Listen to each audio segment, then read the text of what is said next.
Hi everybody, Short Box Full, Mark here. How are you all doing? Am I live? Can you hear me? Over? Hello? Hello? Hang on a sec. Let's just check. Whoa, this is really weird. Okay, I think we're live. I think we're live. Hang on a second. Just let me try something.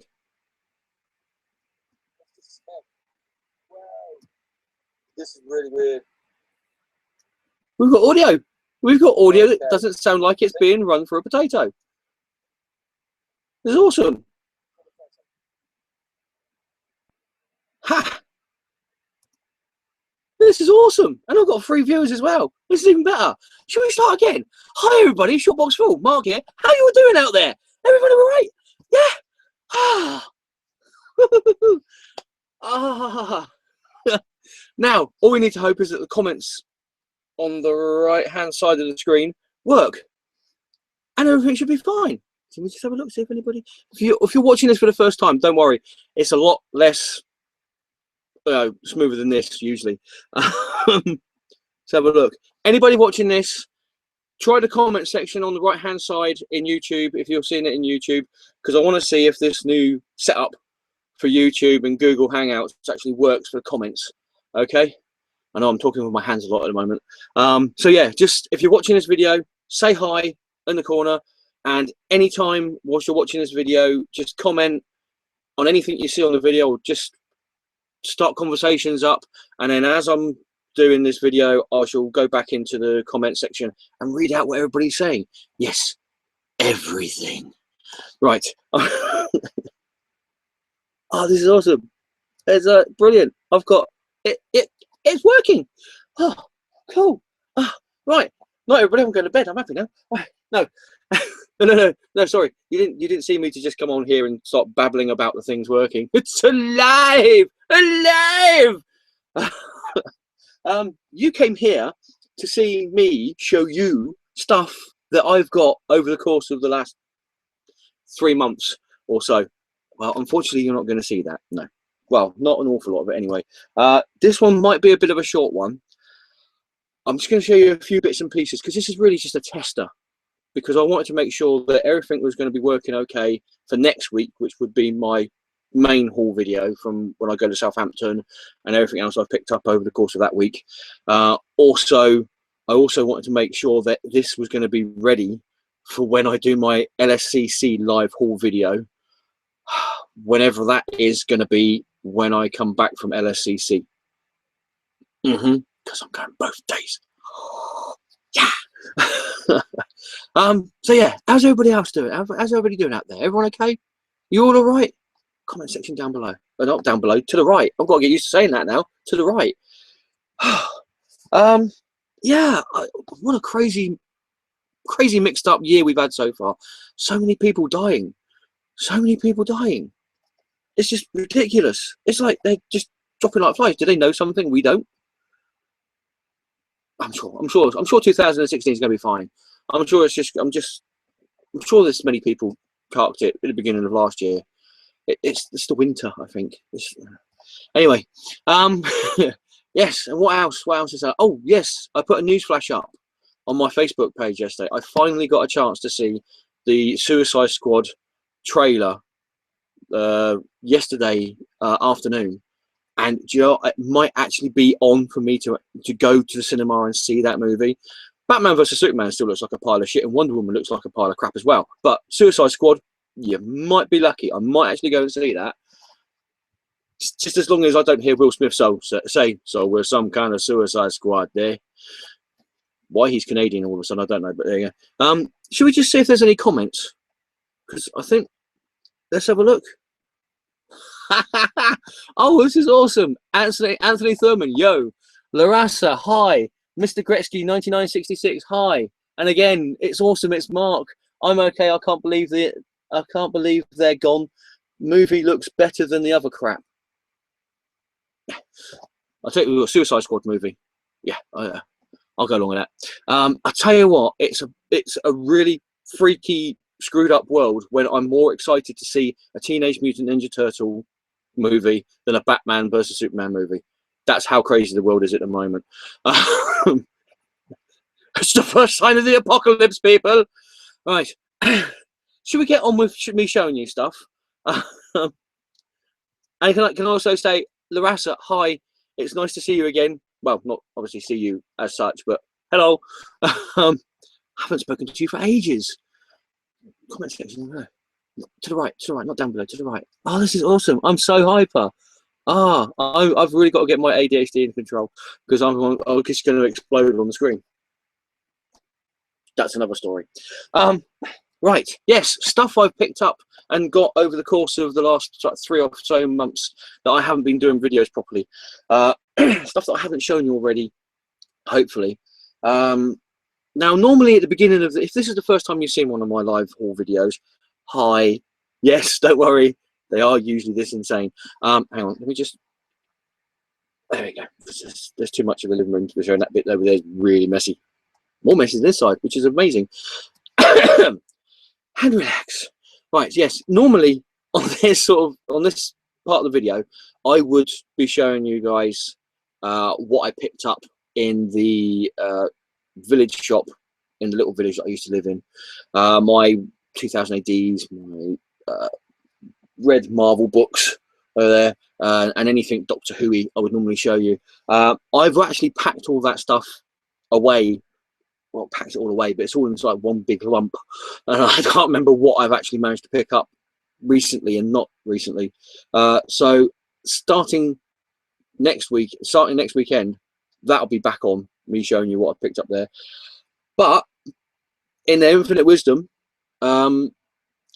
Hatchet Press and DaCosta have brought out 2 new piece collections. Yes.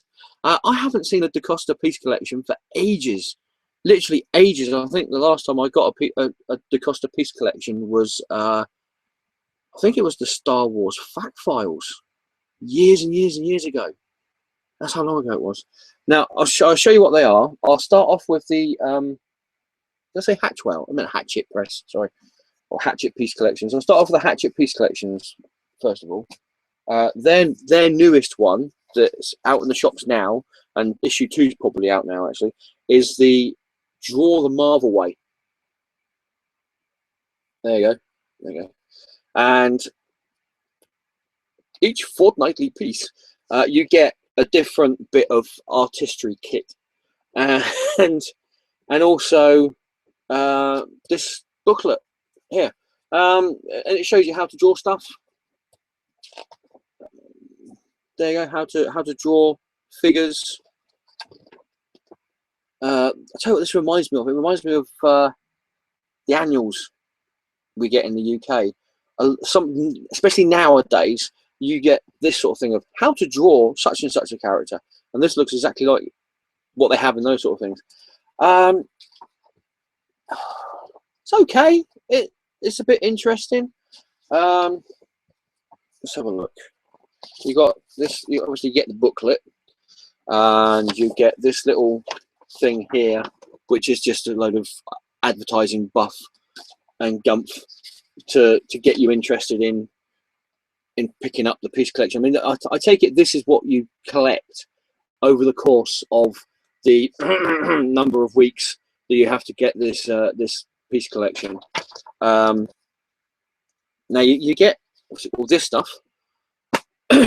And you get all these little bits of paper as well, because, you know, trees, everyone's being ecological and paper and everything. But you also get, with part 1, you get a snazzy ruler, which one side has centimeters on. This is actually a metal ruler. Definitely metal. So there you go, metal ruler, centimeters on one side, inches on the other. No. And so there you go, centimeters on one side, inches on the other. Yeah, you get that in a sleeve, which they strangely enough they glue to the bit of, you know, you get a great big bit of cardboard, with these sort of things. Huge, great big like A3 bit of cardboard, because you can't, so you can't miss the first issue. And they glued this, so even if you sort of like go, oh yeah, it's really cool, metal ruler, yeah, they've glued it and it's all sticky. So well done. Okay, but not only that, you also get this, an eraser, a what they call putty eraser. You also get a fine liner pen and a 2H pencil. Look at that! As long as the pencil hasn't obviously broken in transit in the shop or anything like that, and snapped, the lead inside of it snapped. So yeah, that was 99p for the first issue. By the looks of it, it gives you everything week by week that you would need to be able to draw the Marvel way, obviously, other than talent. But I suppose if you're, the thing is with that, I think if you're actually interested in drawing, you would have probably gotten that or that sort of stuff already, or that sort of stuff. I don't really know how interesting or how much use that would be for somebody who was thinking of getting into artistry and drawing and all that such, but I think it's £4.99 a fortnight. £5 a fortnight. I've no idea what that is in Canadian dollars or American dollars or Australian dollars or wherever that's going to be available in the world. But £4.99 a fortnight. Yeah, Anyway, next we have the DeCosta, and what I possibly think could be one of the most pointless piece collections I've ever seen. Even more pointless than the How to Draw the Marvel Way thing. This is the, sorry, no, I keep on saying DeCosta. It's not. It's the D'Agostini.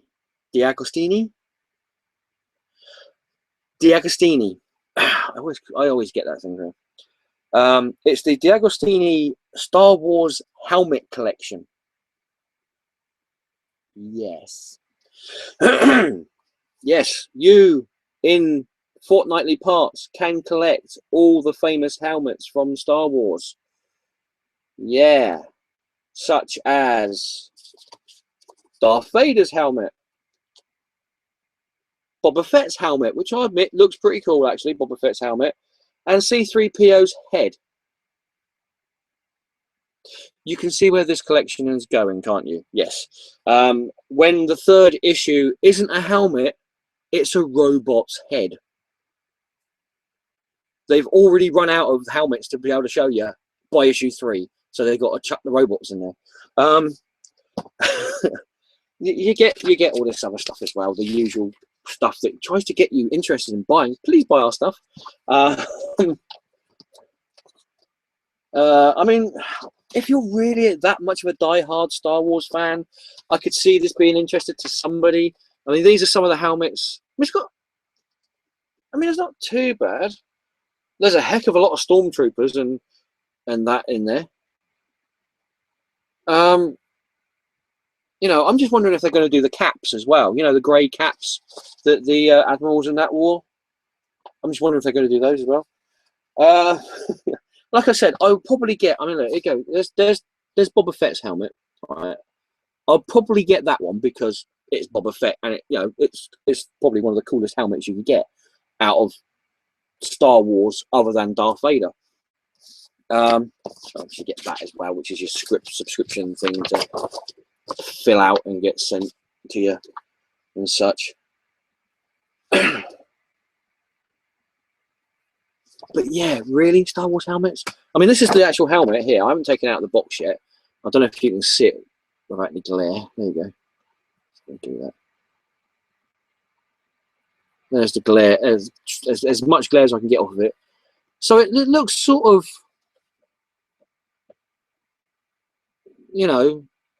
helmety, shiny.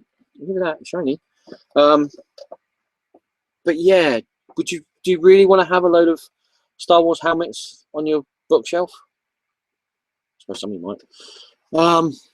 Yeah, so there you go. So that's 2 that I definitely won't be getting any more of, other than issue 2 of the helmet one to get the Boba Fett one. There you go. Should we check the comments? Wow, so many comments. This is cool. Anthony Thurman, I'm collecting Deadpool now. Can you tell me, when did Marvel decide that he should be for mature readers? I think, well, I don't think Deadpool was really first started off as being for mature readers. I mean, the first issue he was in was, I'm going to make myself look silly here, X-Force, X Factor. It's number 92 of something beginning with X. And he was created as a pastiche, if you will, of Deathstroke from DC Comics, which is why he's named Wade, and same as Slade, Wade, Wilson. So I think it must have been around about in his first series that he came in. He had his first ongoing series. There was about halfway through that, I think it was, that they decided to make him more mature. I mean, he's not really ever been for kids, really. I mean, I know there was an episode of Ultimate Spider-Man where they had Deadpool in it, which it was a good episode. The Ultimate Spider-Man cartoon, shall I say, where they had Deadpool in it. It was a good episode. It was a funny episode. They did, if I remember correctly, make light of the fact that he couldn't swear. And from what I remember, they did actually sort of have Deadpool go, oh, sorry, can't say that because of the kiddies watching, sort of thing. But I think really he's always been, at least recently anyway, been sort of like for mature readers, as far as I remember anyway. If anybody else knows any different, I mean, I'm not that au fait with Deadpool. I enjoy reading the comics, and I'm definitely going to be going to see the movie because it looks absolutely amazing. But yeah, other than that, anybody else knows more about Deadpool than me, which it wouldn't be surprised if there was, comment section on the right hand side. Yes, I said it right. And just answer Anthony's question if you can. Let's have a look. What else do we have here? Mr. Gretzky 9966. I'm seeing TMNT2 also. Yeah, I know. There was a bit in it where I saw Megan Fox look like she was dressed up as a Catholic schoolgirl, tying the thing up, which looked like she was walking through a bank or some sort of like train station or something. She tied her top up, and it looked like, yeah. And I thought, do I really want to see another Megan Fox movie where it's just Megan Fox and CGI stuff going around her? And then Stephen Amell come in as Casey Jones. I was like, yeah, I'm going to see this movie. That looks awesome. So, if you want to thank anybody for me to go and see the Teenage Mutant Ninja Turtle movie, thanks Stephen Amell. Simple as that. Mr. Gretzky 9966. I'm bagging Archie related titles. Cool. Which ones is that? Is that sort of like the normal sort of like Archie comics, like the old style ones, or the new ones by Mark Waid and such, or is it the Archie horror ones, the Sabrina Chilling Tales and Life After Archie? And there's supposed to have been another one come out last year, and I didn't see hide nor hair of it. There's supposed to have been 3 was it Archie horror comics come out: Chilling Tales of Sabrina, Life After Archie, and another one, and it didn't transpire. Not happy with Archie comics at the moment. Their publishing things for their comics is ridiculous. But yeah, other than that, they're really good comics. But I just wish Archie would, publish them better and quicker. And Mr. Gretzky again says, Anthony, not sure when, but I say after Rob Liefeld left Marvel, maybe the last 10 years. Yeah, I think that sounds about right. I'm sure it was somewhere in his this first series, around about, because I'm trying to think what I've got here, and I can't remember who. I can't remember who the writer was now. I can see the cover. I can't remember what issue it is, but I can see the cover. It's one with a woman on it with a gun in her hand, and she's sort of like looking a bit like as like Bond girl Charlie's Angels sort of thing. I think it's around about that time where they had sort of like the Punisher in it and such. I'm not helping myself or anybody else here, but yeah. So there you go. Any more comments? Anybody else want to say any more comments? Nope, no more comments. Okay, let's get back to the movie. I'm just gonna have a quick drink of water. You'll notice this. Every now and then I'll just have a quick drink of water. So that is it.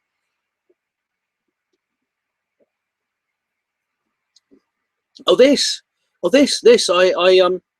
Yes, this rather fancy little mug here, little cup here. I picked this up in the Odeon cinema in town just here. The day after I saw Star Wars: The Force Awakens, which I thought was a bloody brilliant movie. That one, and there's that one as well. I thought it was pretty cool. You can actually buy these, which buying these, and also had these as well. Popcorn tins, well, popcorn buckets, but made out of metal. Look at that. How awesome is that? I think altogether with these two and those two mugs, I think they were about £12 for the lot, or £12.50 for the lot. But if you've got popcorn with one of them and drinks, you only got one with one of these and a drink for £12. So I was like, okay, I'll just buy the empty buckets and the empty cups for £12.50. Why not? Save me on that. Go back and getting stuff. Whilst we're on the whole Star Wars thing, has anybody in the UK, I don't know if this is in America or Canada or Australia or New Zealand or anywhere else in the world, but in the UK, cheese strings were doing packs of cheese strings. These ones. With Star Wars cards in them. Tops, I think it was Tops, yeah, Tops Star Wars cards. Yes, I am that sad that I actually keep the packaging as well of stuff that'll be going into my vault. Now these are the cards I got so far out of them. Has anybody else been getting these? I haven't opened these yet. You get sort of like packs of cards in each one. There you go. Now, as far as I know, these only depict the original episodes 4, 5, and 6 of Star Wars movies. There you go. I haven't opened these packs yet. I shall do, but I will do them on another video at a later date of opening things up. So there you go. So anybody else getting those? The cheese string Star Wars cards, Tops cards? Yeah. Comment section on the right hand side, if you do. What else is there? What else have I got to show you guys? Before I get into the comics, Blu-rays. Yes, Blu-rays. I have finally, well, I'd say finally got my technology when it comes to movies into the 21st century, but it's not really, because it's already surpassed for 3D Blu-rays and 3D TVs and 4D TVs and all that malarkey. But thanks, sorry, itchy nose. Thanks to My Butter One and his wife, and also to my wonderful girlfriend. Hello. See, geeks do get girlfriends, you see. I have now got a really cool HD ready TV and a Blu-ray player. So over the course of Christmas period, as well as getting people presents and everything, I also picked up myself a ton of Blu-rays. Now this might sound a bit strange, but this here was my first ever Blu-ray. Now I got bought this for a Christmas present. When was it? A couple of years ago. Whenever this first came out, I got bought this for a Christmas present by somebody. Great Christmas present because it also has the DVD in it as well, so that's fine because I've got a DVD player.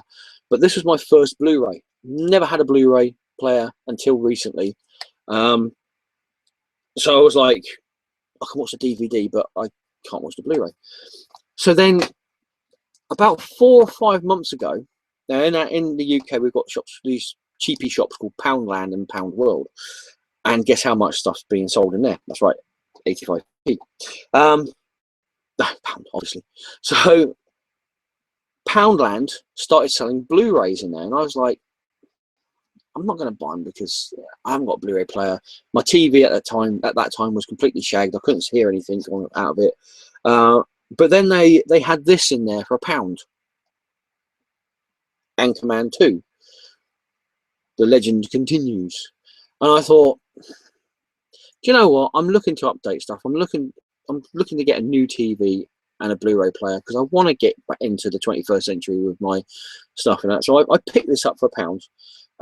But without having a Blu-ray player. Now you might think that might sound a bit strange, but it's not, because the very first DVD I bought was an American copy of the complete set of Nightmare on Elm Street, the box set, before I even had a DVD player.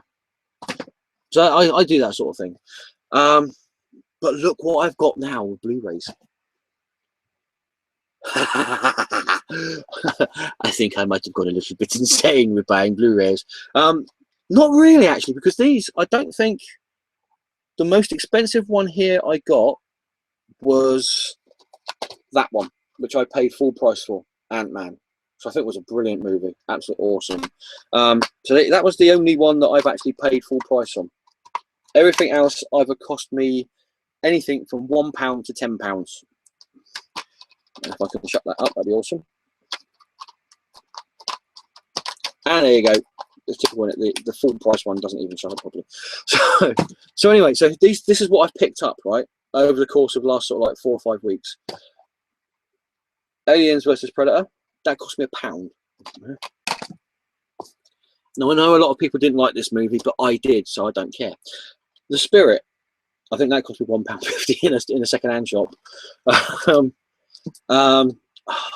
I'm so gutted that this is the last, what they call it, Cornetto universe, or Blood and Cornetto's universe, whatever their whole universe was for Shaun of the Dead and Hot Fuzz and World's End. There you go. I got the World's End. I had to get it on Blu-ray when I saw it for £5. I was like, yeah, that's mine. So I picked that up. The Blu-ray 3D copy of Avengers Age of Ultron, I think I paid £8 for that. That's pretty good going. Night Watch, still haven't seen this. I've seen Day Watch and I really enjoyed that, and the books that these are based on were pretty cool. It's just a pity they didn't do the 3rd book of this as a movie. I suppose there's always a chance for them to do it, but I hope they do. But looking forward to watching that one. That cost me £1. We've got one of the most awesome comic book related movies that's been out in the last 10 years. Dread 3D. Obviously I haven't got a 3D Blu-ray player or 3D TV, so I just watched the Blu-ray version of it and that, but still awesome. So there you go, pick that up. I think that cost me about £2.50 as well. You know, I got this purely because it was £1 in Poundland. So Blood, the Last Vampire, I thought, why not? That looks pretty cool. A bit of live action manga, why not? Yeah. And finally for Blu-rays, I saw this in we've got a shop called, I think it's called Exchange, CEX Exchange, and it's where you basically go in and you give them the old tat that you don't want, and then they either give you money or they give you credit so you can buy more tat that you do want from them, you know. I picked this up. I thought it was just going to be like 5 discs, but it's not. It's actually an 8-disc box set. Prometheus to Alien 8-disc Blu-ray box set. Guess how much that cost me? Go on, guess. I gave you a clue how much this cost me a moment ago, and I said how much I paid for that whole stack of DVDs. Or, well, the whole stack for the... Yeah. That's right, £10. This cost me £10 in CEX. 10 quid. For an 8-disc DVD, well, sorry, 8-disc Blu-ray box set. It's insane. Absolutely insane. And there's so much stuff on it. We've got Alien... I've got the Aliens box up there somewhere as well. Aliens, Alien 3, Alien Resurrection, Prometheus, and then you've got Making of the Alien Anthology, the Alien Anthology Archives, and then Prometheus Special Features. There's 8 discs for a tenner. And then when I went in there a couple of weeks after I picked this up, they had the 4 movie box set with just Alien, Aliens, Alien 3 and Alien Resurrection there, and they wanted 15 quid for it. I got this. So yeah, awesome stuff. So yeah, that's Blu-ray. Should we just check to see if anybody else has commented? I've got 6 viewers. If you're watching this and it's not live, please feel free to put any comments in the comment section, which should be back down below the screen here. Yeah, because I know, as far as I know, when this actually goes up properly on YouTube and it's not a live video, then the comment box goes from the right hand side back down to the normal bottom one. I think we shall see. But anyway, this is now, so let's have a look, see what comments we have here. Mr. Gretzky 9966, what a DVD Blu-ray buy. Thank you. That's not bad, is it? Nice 8 disc pickup. I know, it's good, isn't it? I'm just going to show this again because I'm so happy with this. Look at that. That's awesome. Yeah, like I said, I think I've been really lucky with Blu-ray so far. I'm still going to get DVDs, but I'm going to try and get new movies, and especially comic book related movies, as Blu-rays, or even better, steelbooks.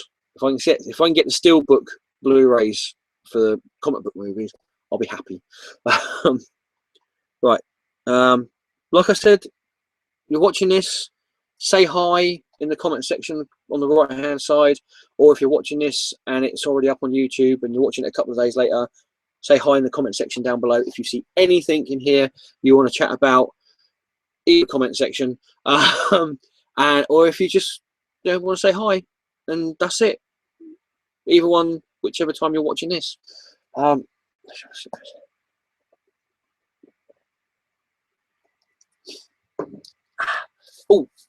before I get to the comics, can I just show you this?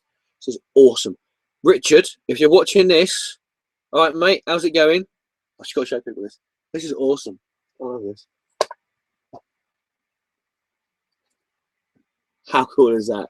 This is what he got me for Christmas this year. This is Richard's Christmas present for me. If you don't know who Richard is, I'm not going to say his full name because I never know whether I can say people's full names on these videos or not. So I was to say, Richard, thank you very much. This is awesome. If you can't read what that says, it says it was a mistake to send Barry to get some garlic.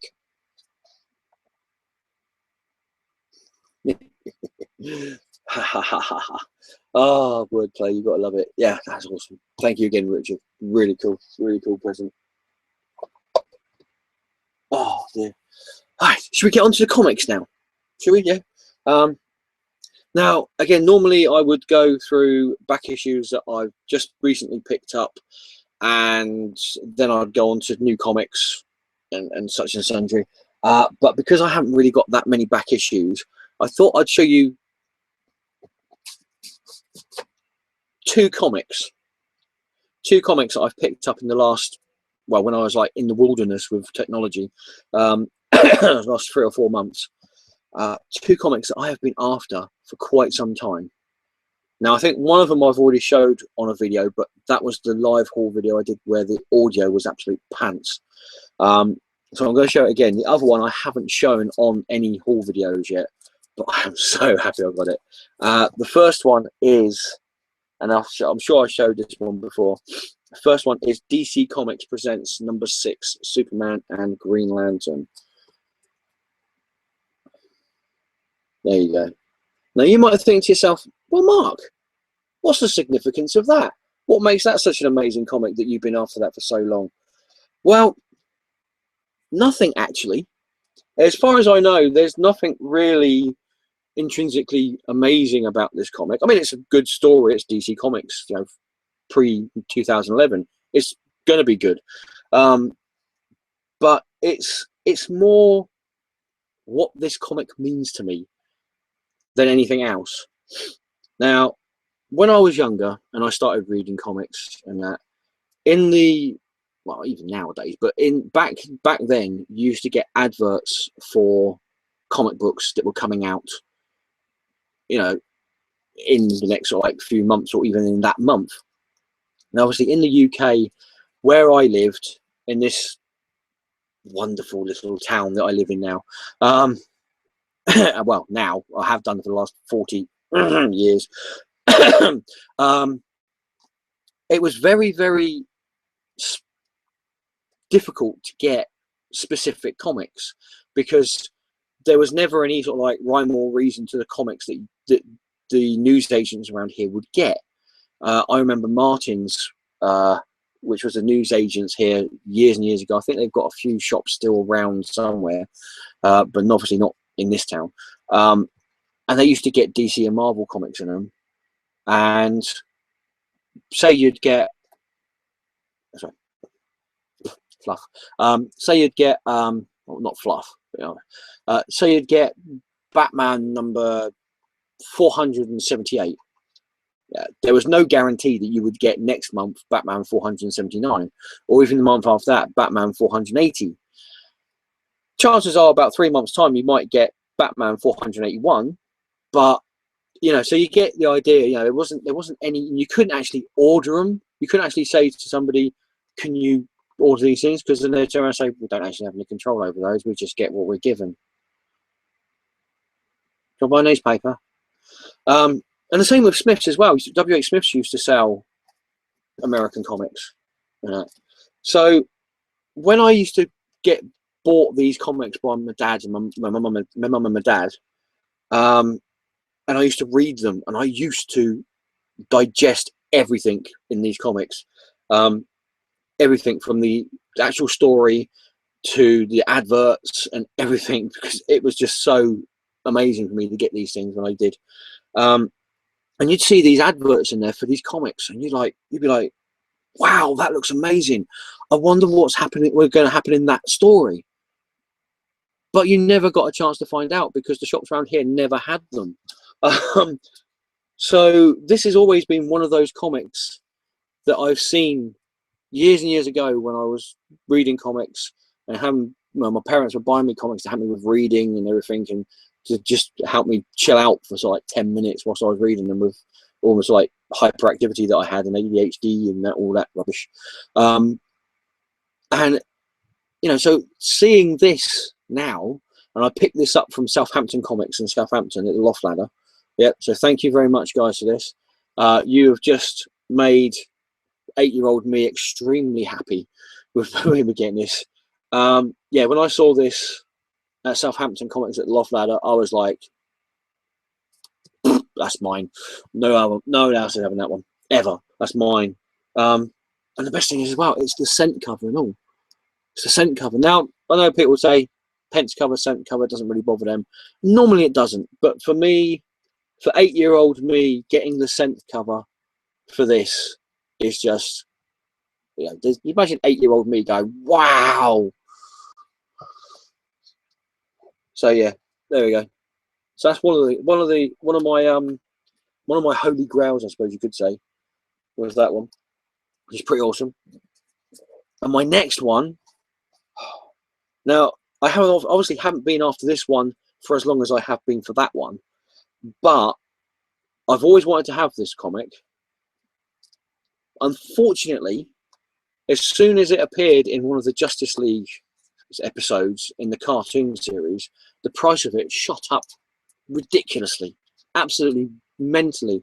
And I've seen that there's a rumor that this story may actually be dramatized in the new Supergirl series.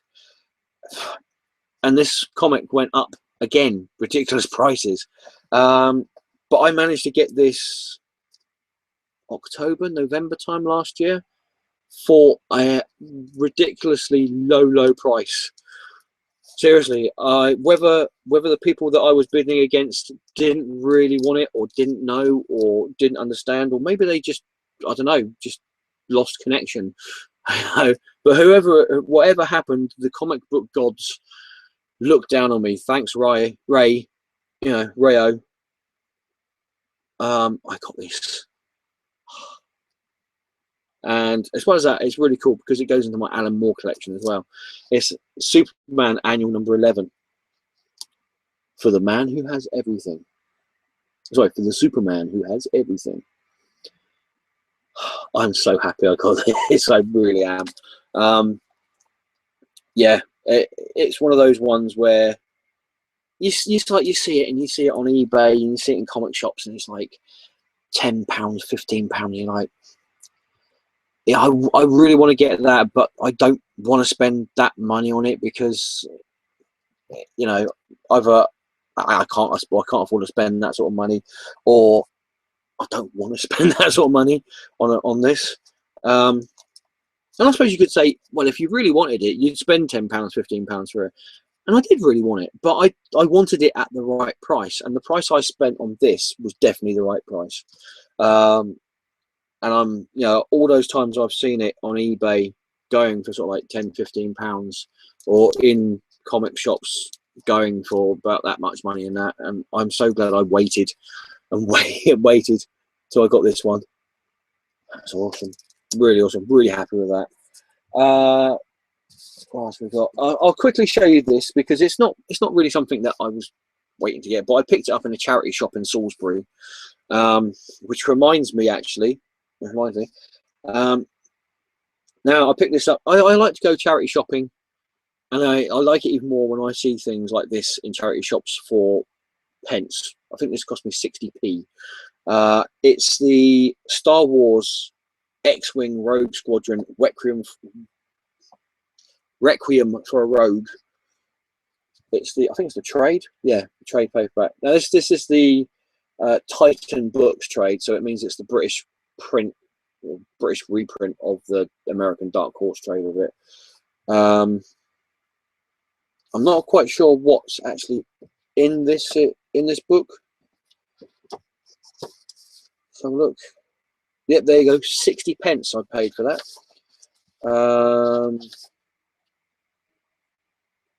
Yeah, I'm not actually sure what issues are printed in this one. It's first edition. It probably says somewhere here, but I haven't got my glasses on and the light's a bit crap over here, so I can't really read what it says. But yeah, I thought for 60p, why not? I'm not really a big Star Wars comic fan. I never really was when it was a Dark Horse. I don't really get the Star Wars comics from Marvel even now. I know there's loads of people who'll be raving about and that. Oh, they're brilliant. You know, they're really good and well written and everything. And it's like, yeah, okay. I like the movies. Really like the movies. I've watched A New Hope like double figures at least. I know there's other people out there who probably watched it hundreds of times, but 60p, why not? Excuse me. Oh, better. Two more back issues, and then I'll check the comments again, and then I'll go back to the main event. The Zenoscope. I'm sure you've all heard of Zenoscope. Is it Zenoscope Press, or is it Zenoscope? We'll call them Zenoscope. Yeah, you've all heard of them. Grimm Fairy Tales, Wonderland. I think they do the new Charmed series as well now. You know, you've heard. Yeah, you know of them. I've always known them more for their covers than anything else. I don't actually know anybody who reads Zenoscope comics. I know Darren on the YCC gets specific covers and that, but I don't actually know if he actually reads the comics. He just gets them for the covers or anything like that. And these two here, I saw them on eBay. I like the covers, and I thought to myself, yeah, why not? It's Christmas. I'll treat myself. So I picked these ones up, and this is the Grimm Fairy Tales 2013. Excuse me, 2013 Holiday Edition. I don't remember what cover this is. I think it's cover B. I think it is. But there you go. I picked that one up because I thought it was a pretty cool cover. Can you see why? Comments on the right hand side or down below if you're watching this when it's already up. There you go. So we've got that one there, and also the Grimm Fairy Tales Return to Wonderland #5. Now, ever since I picked these up for my very first LSCC a couple of years ago from Bill Tucci, and I still need to see him at LSCC again because I want to get the complete set of these signed. You know, I can get them off the internet, but I don't know if he'll get them signed. So I want to see him at LSCC again soon so I can pick up the other ones though. But ever since I got them, I have had this sort of like fascination for playing card covers. I don't know why. It's just, you know, it's just something looks pretty cool actually. So I saw this on eBay from the same seller that I got this from, and I was like, do you know what? Yeah, I'm going to get that. Why not? It cost me like about 99p, I think it was. Right? So I picked that one up, which I thought was pretty cool. Yeah, again, I'm not really sort of like a big Xenoscope fan. It's more the covers for them than anything else. But yeah, I thought it was a pretty cool cover. Yeah. So there you go. Should we have a look at the comments? See if you guys are still awake. It says here I've got 3 viewers now. So I've actually lost a couple.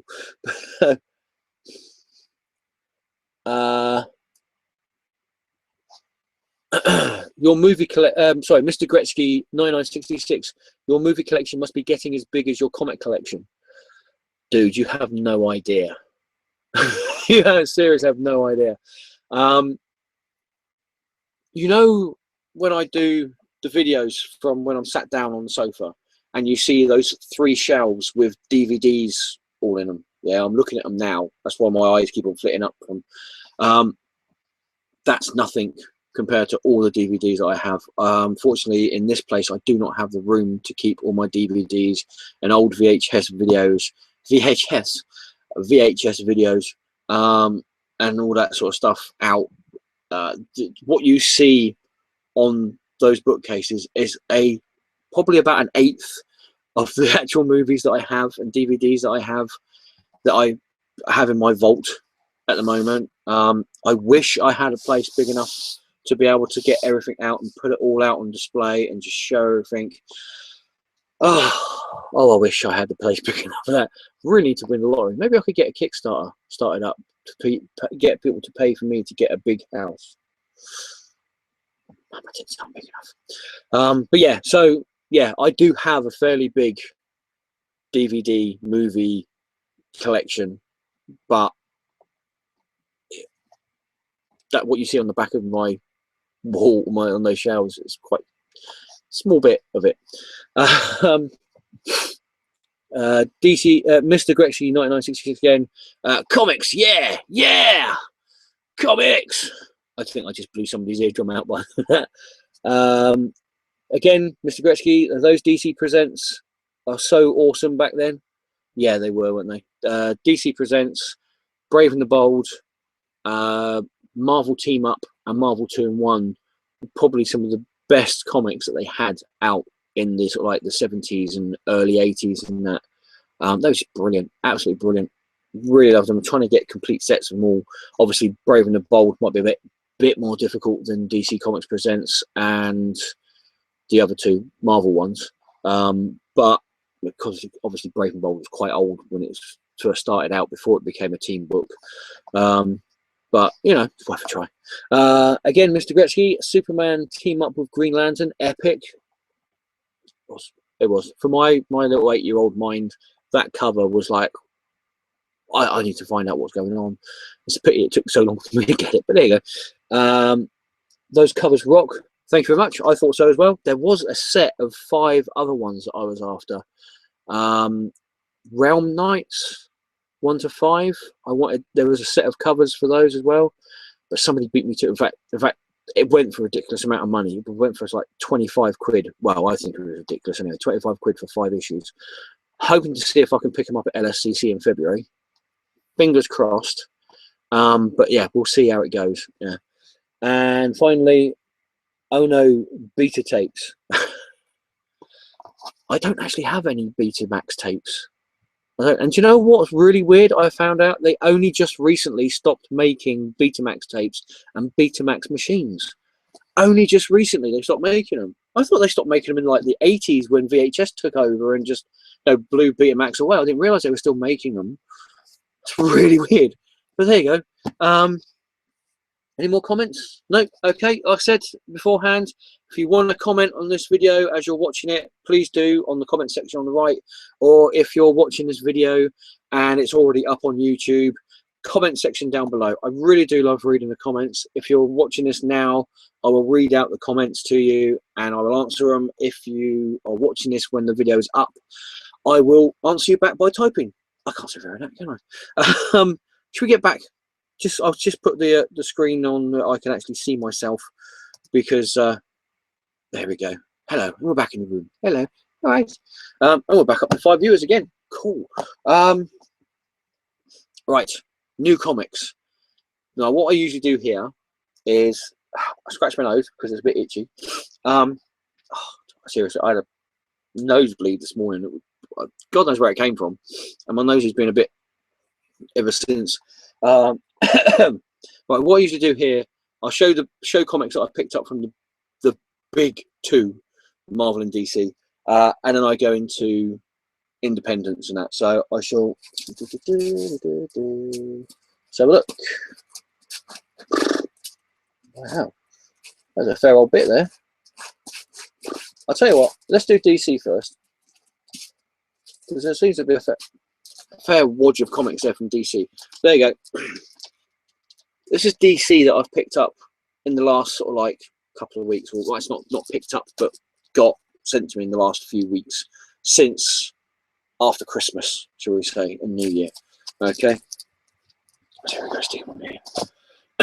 Okay, so these are all in alphabetical order. These are all DC Comics, alphabetical order, or as close as my brain can get to alphabetical order. Okay, first up we have Batman 66 meets the Man from U.N.C.L.E. There you go, pretty cool. If you, this is sort of in the same vein as the Batman versus Batman 66 meets Green Hornet that came out about a year ago. Yeah, written by Kevin Smith. Well, Kevin Smith had something to do with it anyway. So this is, you know, obviously Batman 66 meets the Man from U.N.C.L.E. or Man from U.N.C.L.E. Yeah, it's pretty good. It's your typical Batman 66 and 60s Man from U.N.C.L.E. cheesiness going on. Yeah, it's a fun comic. That's like I always say, that's what I think comics should be. They should be fun. There is times for grim and gritty, you know, Punisher, Batman, to a certain extent, Daredevil, you know, that's fine, but you should have fun comics as well. As far as I'm concerned, anyway, that's what I think. Here we have another Batman team up. We've got Batman Teenage Mutant Ninja Turtles #2 from DC Comics and IDW. And I've got to say, I'm not the world's biggest Teenage Mutant Ninja Turtle fan. I watched the cartoons when they came out in the 90s, and I think I watched the original movies when they were out. Well, I think I saw Teenage Mutant Ninja Turtles and Ninja Turtles 2, which I think was Secret of the Ooze, was it? Was that? I think I saw those two. I don't remember seeing any of the other ones. But this series, the first issue of this was brilliant, absolutely brilliant. It's basically the Turtles and the enemy, the Foot Clan and Shredder and all that lot in the Batman universe. They've all been like drawn into the Batman universe for somehow. Yeah, this was really awesome, and the second issue was brilliant as well. Really enjoyed it. You know, sometimes you get comics where you get a big name character like Batman, and the comic focuses on that big name character, and the person that they're teaming up with is just used like in the background. Batman and the Turtles, they each have their own, you know, equal amounts in this comic. It's brilliant. Really enjoying that. Really awesome. This comic here I picked up purely for the cover, because the actual comic inside is, if I say garbage, does that mean let me just turn that around again, because it seems like my laptop's shifted.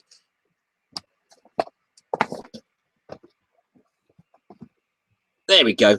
That's better. Somehow it shifted that way. I don't know how. Yeah.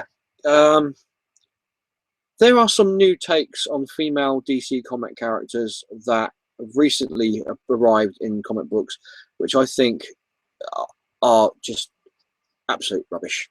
Batgirl is one of them, and this is another one. I only got this purely for the cover because I thought it was a pretty cool cover, and it also has Black Canary as pre 2011 New 52 U52 crap. There you go. That's the only reason why I picked this up for. It cost me £1.50, I think it was, for this actual comic. So I was like, yeah, go on in. I like the cover. I'm never going to read the comic because it's crap inside. There you go. Don't get me started on the rumor that DC Comics are going to be rebooting their universe again so that they can come more in line with the movies. It just shows that DC are run by morons who have no idea what they're going to do with their comic books or their characters. It's just simple as that. I'm not going to go on a rant because this isn't the place. I don't like going on rants on videos, especially on live ones. But basically, Dan Didio and Jim Lee, you're idiots. You know, Jim Lee, you might be really good at drawing. Dan Didio, you're a second-rate writer at best. But when it comes to running a comic book, you really don't. A comic book company, you really don't have a clue. Yeah. Okay. All over. Right. Completely different. A comic book from DC Comics that actually has female characters in it that aren't stupid. This is awesome. This is absolutely awesome. DC Comics Bombshells. A fantastic series. Really good. Really awesome. This is issue 7. I can't remember if I already showed you guys this one, and this is issue 8. And these characters, they're brilliant. They are not one-dimensional characters like you have in Batgirl and Black Canary. So they're so flat, those two, at the moment. These characters, even though it's only the 8th issue, they actually have decent female characters in these comics. If you're not reading DC Bombshells, you are seriously missing on some great comic books with some great female heroes in them. Really are awesome stuff. Again, I can't remember if I showed this issue, but this is possibly one of the best comics DC is putting out at this moment. I'm trying to think what else I've got. Yeah, this is possibly one of the best comics DC is putting out at this moment. It's Dr. Fate, and this is issue 7, and it's just such a brilliant comic. Yeah, I'm lost for words. Really is an awesome comic. This is issue 7, and this is issue 8. I think the thing with DC Comics is that they miss out on a lot recently, anyway, is the organic nature of the characters. Now, you could turn around and say, oh yeah, but Marvel reboot their stuff. And that. Well, actually, no, Marvel don't reboot their stuff. Even with Secret Wars, the recent Secret Wars thing, they haven't really rebooted their universe. They've just jigged around some characters, and I'll get into that in a moment because somebody asked me to say something on here. And the thing with DC Comics recently, in the last sort of like 4 or 5 years, is that nothing seems organic. It doesn't feel like a natural procession of this happens with this character, and then this happens with this character, and this is how they get to this point, and that. It's just a big hodgepodge of crap that nobody seems to know what's going on. But Fate, Dr. Fate, it just seems organic. It just seems like this is the next natural step from the previous Dr. Fates that happened years ago. And yeah, just absolutely brilliant. Really, really awesome comic. I'm sure I showed this one before, but I'm going to show it again. Gotham by Midnight. Really sad to see this go. Last issue. And yeah, DC dropped the ball again. Really great story, really great comic, and they can't cancel it on issue 12.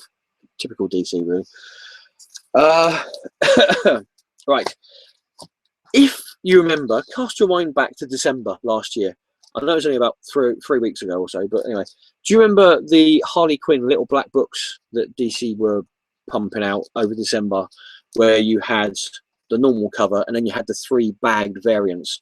You had the blue pencil sketch variant, you had the black ink variant, and then you had the color variant. Yeah, well, mainly for the covers, because again, I can't be doing with the crap that's inside the comics. I picked up some of the Harley Quinn little black book variant covers. Now, there was a couple of places on the internet that were actually opening up the bags, because they were coming poly bagged in black plastic bags, so you couldn't see what was in them, you couldn't see what variant you were getting. And there were a couple of places on the internet. One of them was East Coast Comics.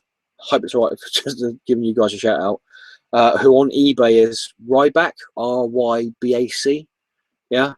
And they were actually opening the bags up and selling the comics, knowing what you were going to get. You paid a little bit more for those ones, but I thought, to get the actual comic that you wanted, that I wanted, I thought, why not? Might as well. So I picked this one up because I am a big Flash fan, which is one of the reasons why I don't like Flash in the comics at the moment. The Flash number 47.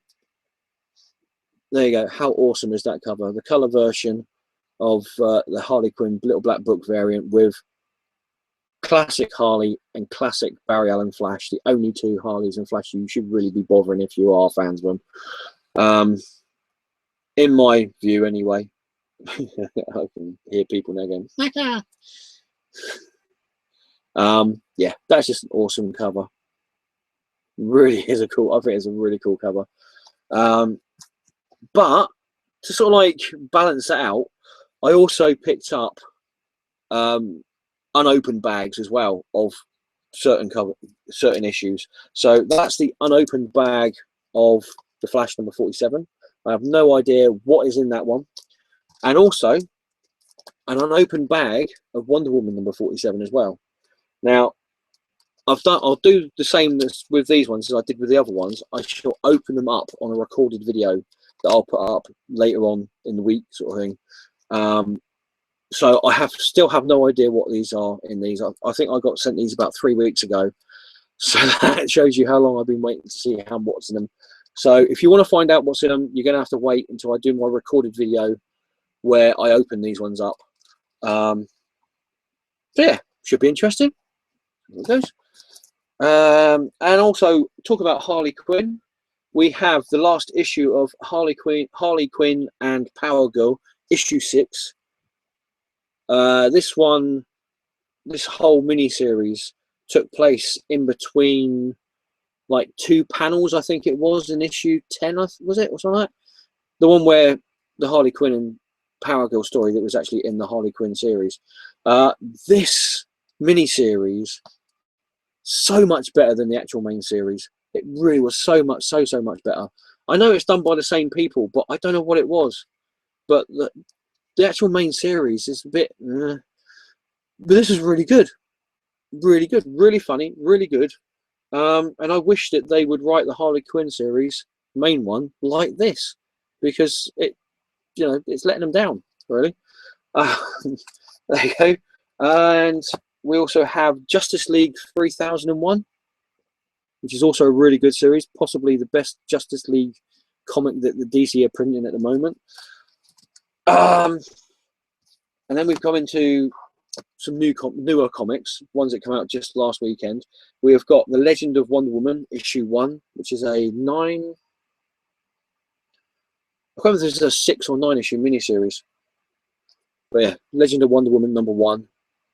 And this isn't the whole sort of like Wonder Woman's mum gets shagged by Zeus and then 9 months later, Wonder Woman appears and they lie to her about this fact that she was made out of clay.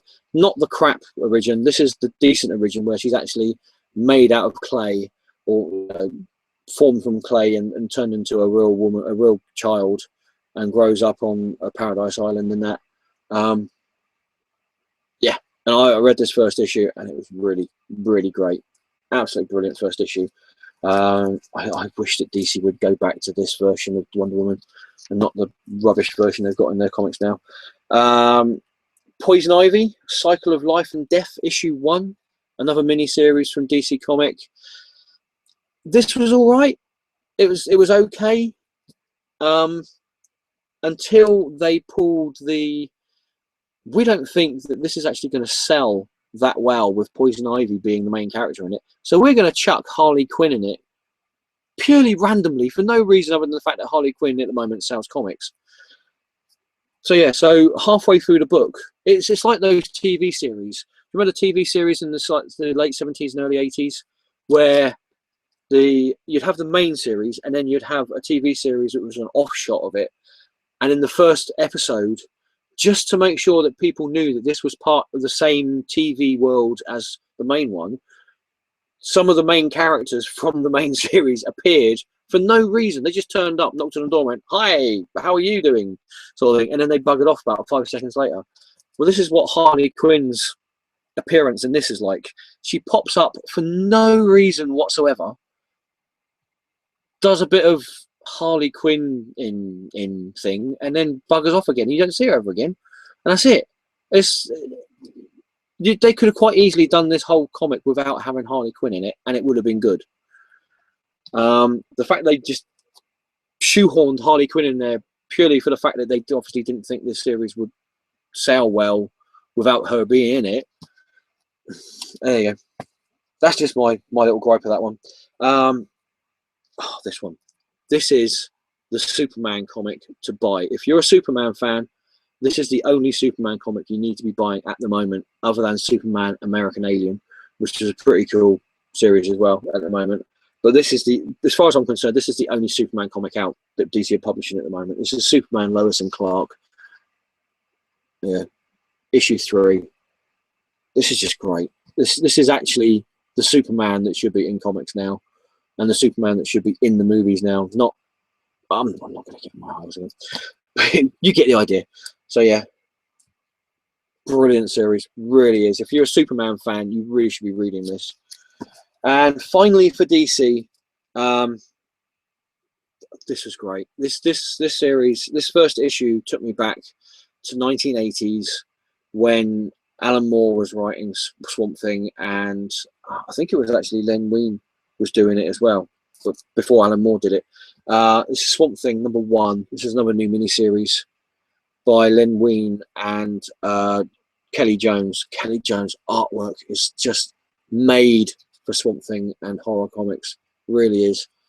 Yeah, it's just brilliant. Absolutely brilliant.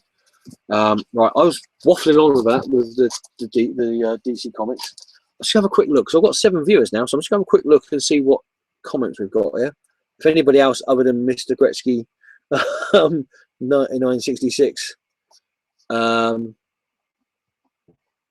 is anything, let's have a look.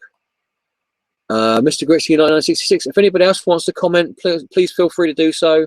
Comment section on the right. Not that I've got anything with you commenting, Mr. Gretzky. Really cool that you are. Let's have a look.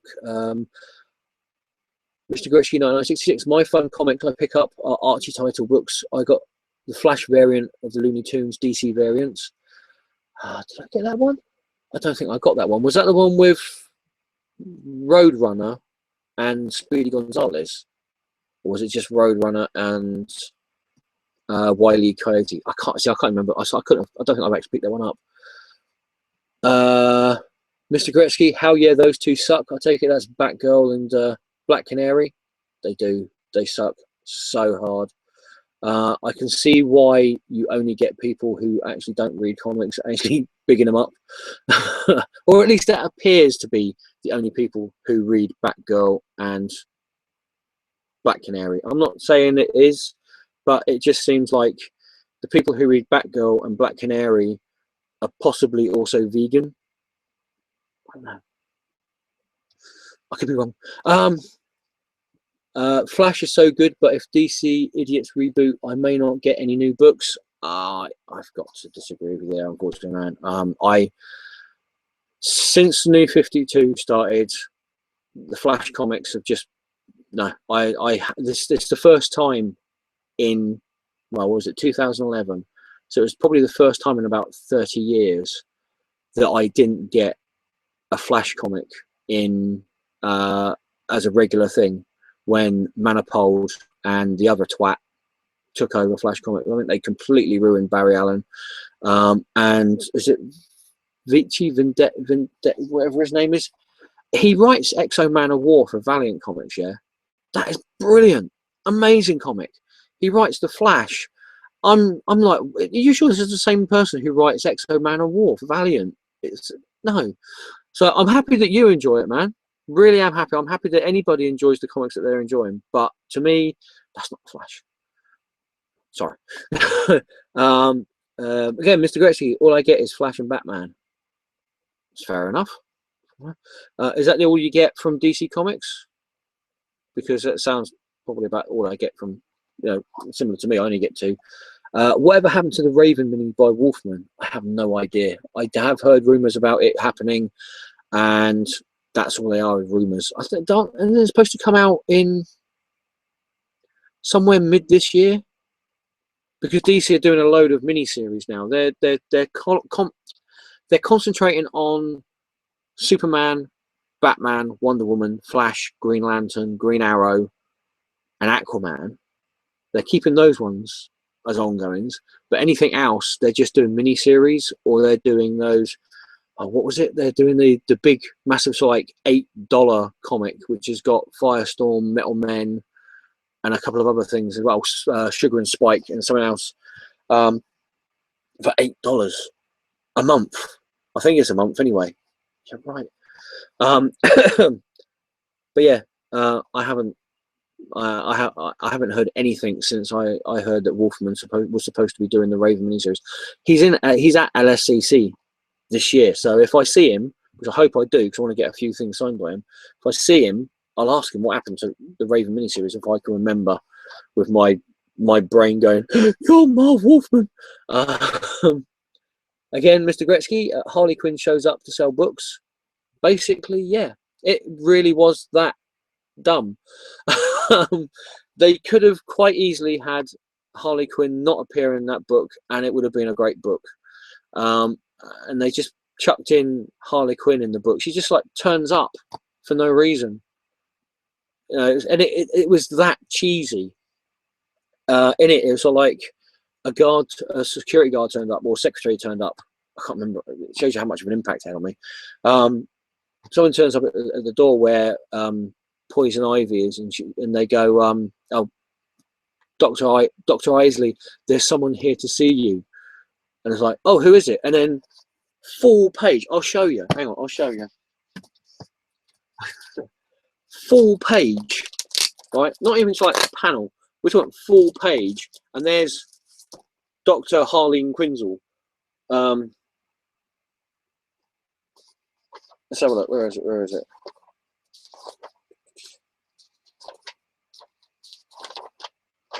Right. So here we go. It goes. Hands off, bub. No, you don't understand, right? So there you go.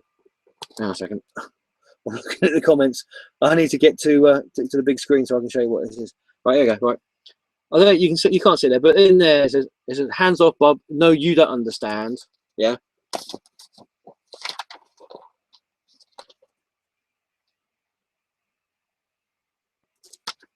It says, "You need a visitor's pass, ma'am." And it goes, "I have a PhD, you idiot. I don't need no stinking badge." And then obviously Poison Ivy shouts out, "Harley." That's it, right? And then she's there being weird, and then they're in a bar and they have a fight.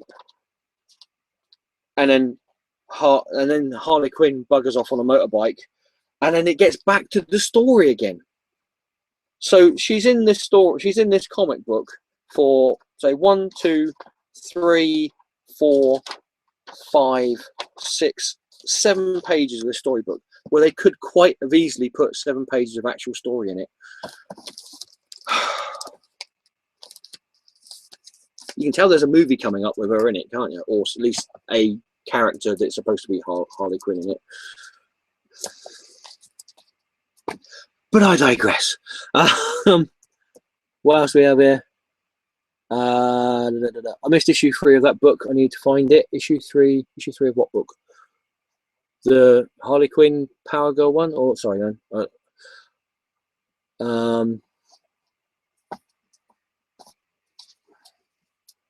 That one. Yeah, really good. Yep, Roadrunner and Speedy. There you go. Yeah, I still didn't have it. I still don't have it, but I might see if I can pick it up cheap. And finally, I got to get cracking on all my Superman books collection pre-52, since only good one is Lois and Clark new 9-parter. That is Superman. Lois and Clark is the only decent Superman comic out there at the moment, other than American Alien. I haven't read issue 3 yet of that, so I don't know what it's like there, but the first 2 issues are pretty good at it. Right, okay. Should we get on to Marvel now, shall we? Because I've been banging on about DC for some time. Hang on a second, showed those already. And here we go for Marvel. That's all Marvel comics I've got in the last few weeks. Right. So, have a sip of water.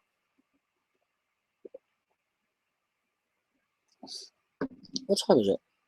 Oh, that's not too bad. I've only been going on for about an hour and 15 minutes, give or take. So that's not bad actually. This is going quite well. Yeah, anybody who wants to comment, it says here I've got 8 viewers. If you want to comment and you're on YouTube, comment on the comment section on the right. If you're watching this video and you know it's actually up and there's no comment section on the right, comment section down below. It's always great to read comments. I always try to comment back on people. It's what I like. This is one of the things I like about this live hangout thing, is that you can actually have a conversation with people on on the chat, and it's interesting. It's just a nice like to and fro sort of thing. Marvel comics, right? Nope. Wrong way around. Right. Now, I have a letter here. I have a letter here from a Mr. Andy from Wiltshire, and he asked me, "Dear Mark," open brackets, short box, full close brackets. I was wondering, have you read Secret Wars #9? And if so, what did you think of it? Well, Andy from Wiltshire, I thought it was all right actually. It's a simple answer.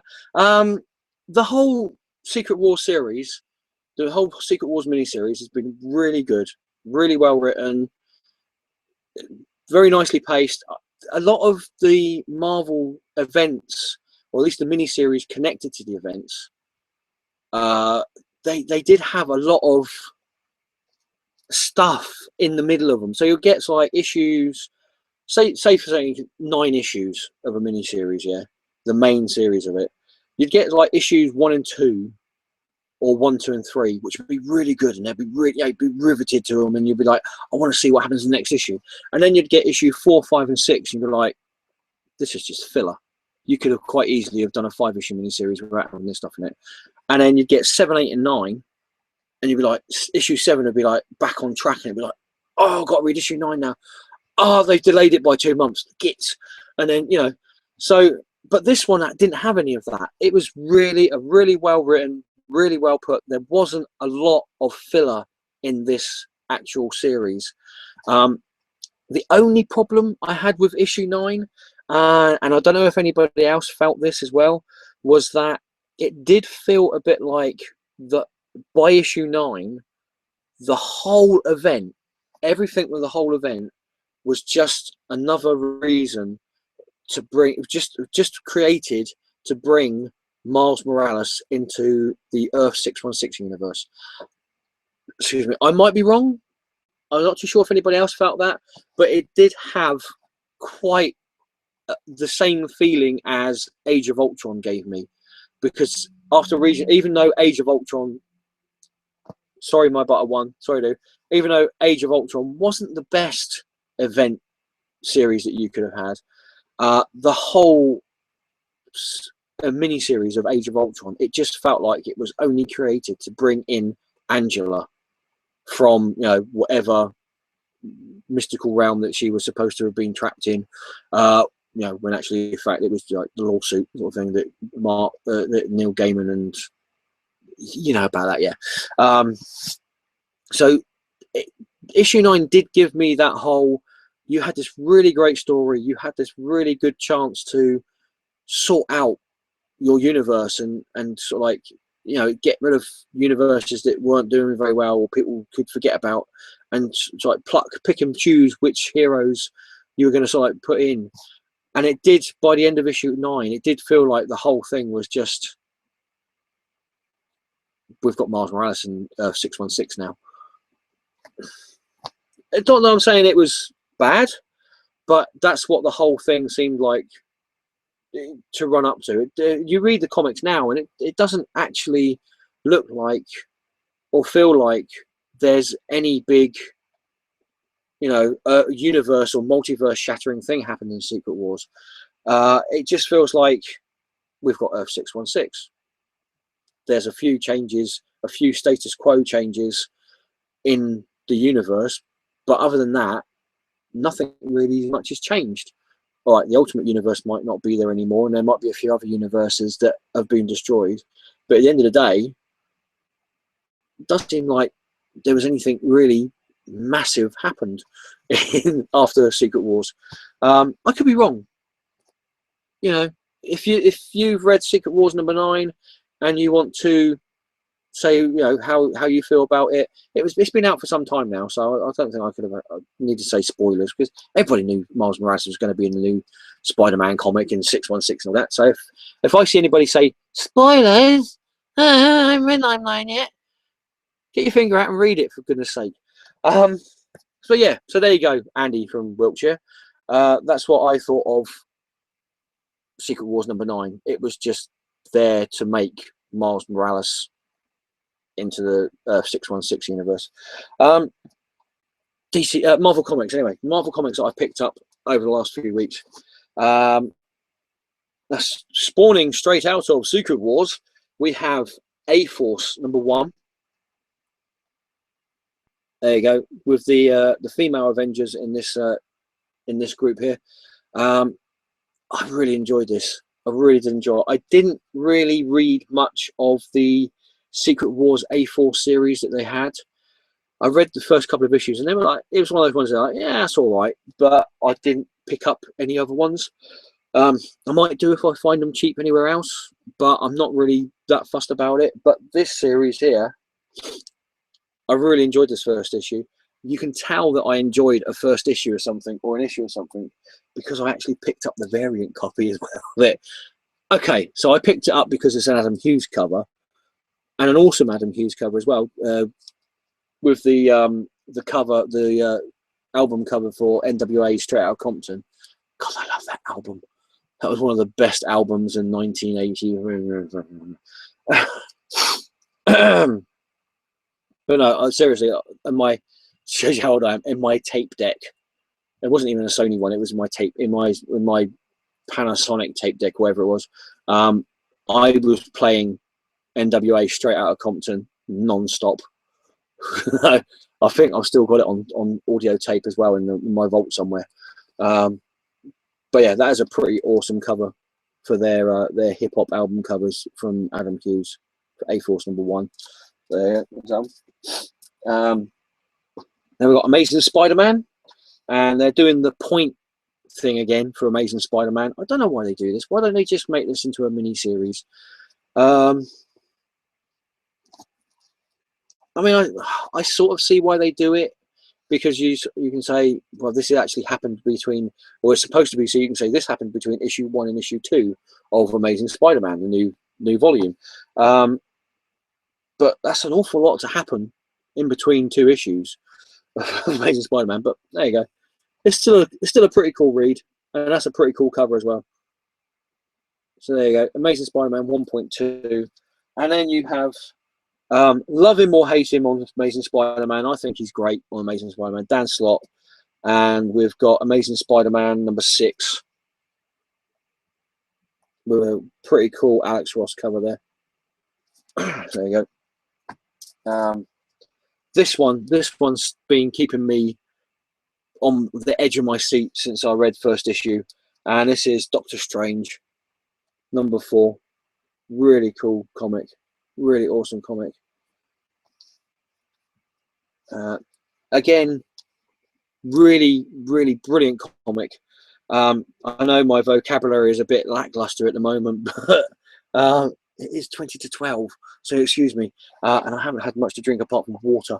So but yeah, The Mighty Thor issue 3. I know there's some people out there that sitting there going, oh, they've made Thor a woman. They haven't made Thor a woman. This is just another Thor. This is just somebody else who's picked up Mjolnir. And there's going to be some people I know in the real world that's going to kick me for probably mispronouncing that, but there you go. You know, there is still Mel Thor out there. They haven't given Mel Thor boobs like they did when they turned him into a frog. Not that they gave him boobs when they turned him into a frog, but you see what I mean. But yeah, it's just a really good comic. It really is, and it's got a really strong female character in it, which I believe people are screaming out for nowadays. So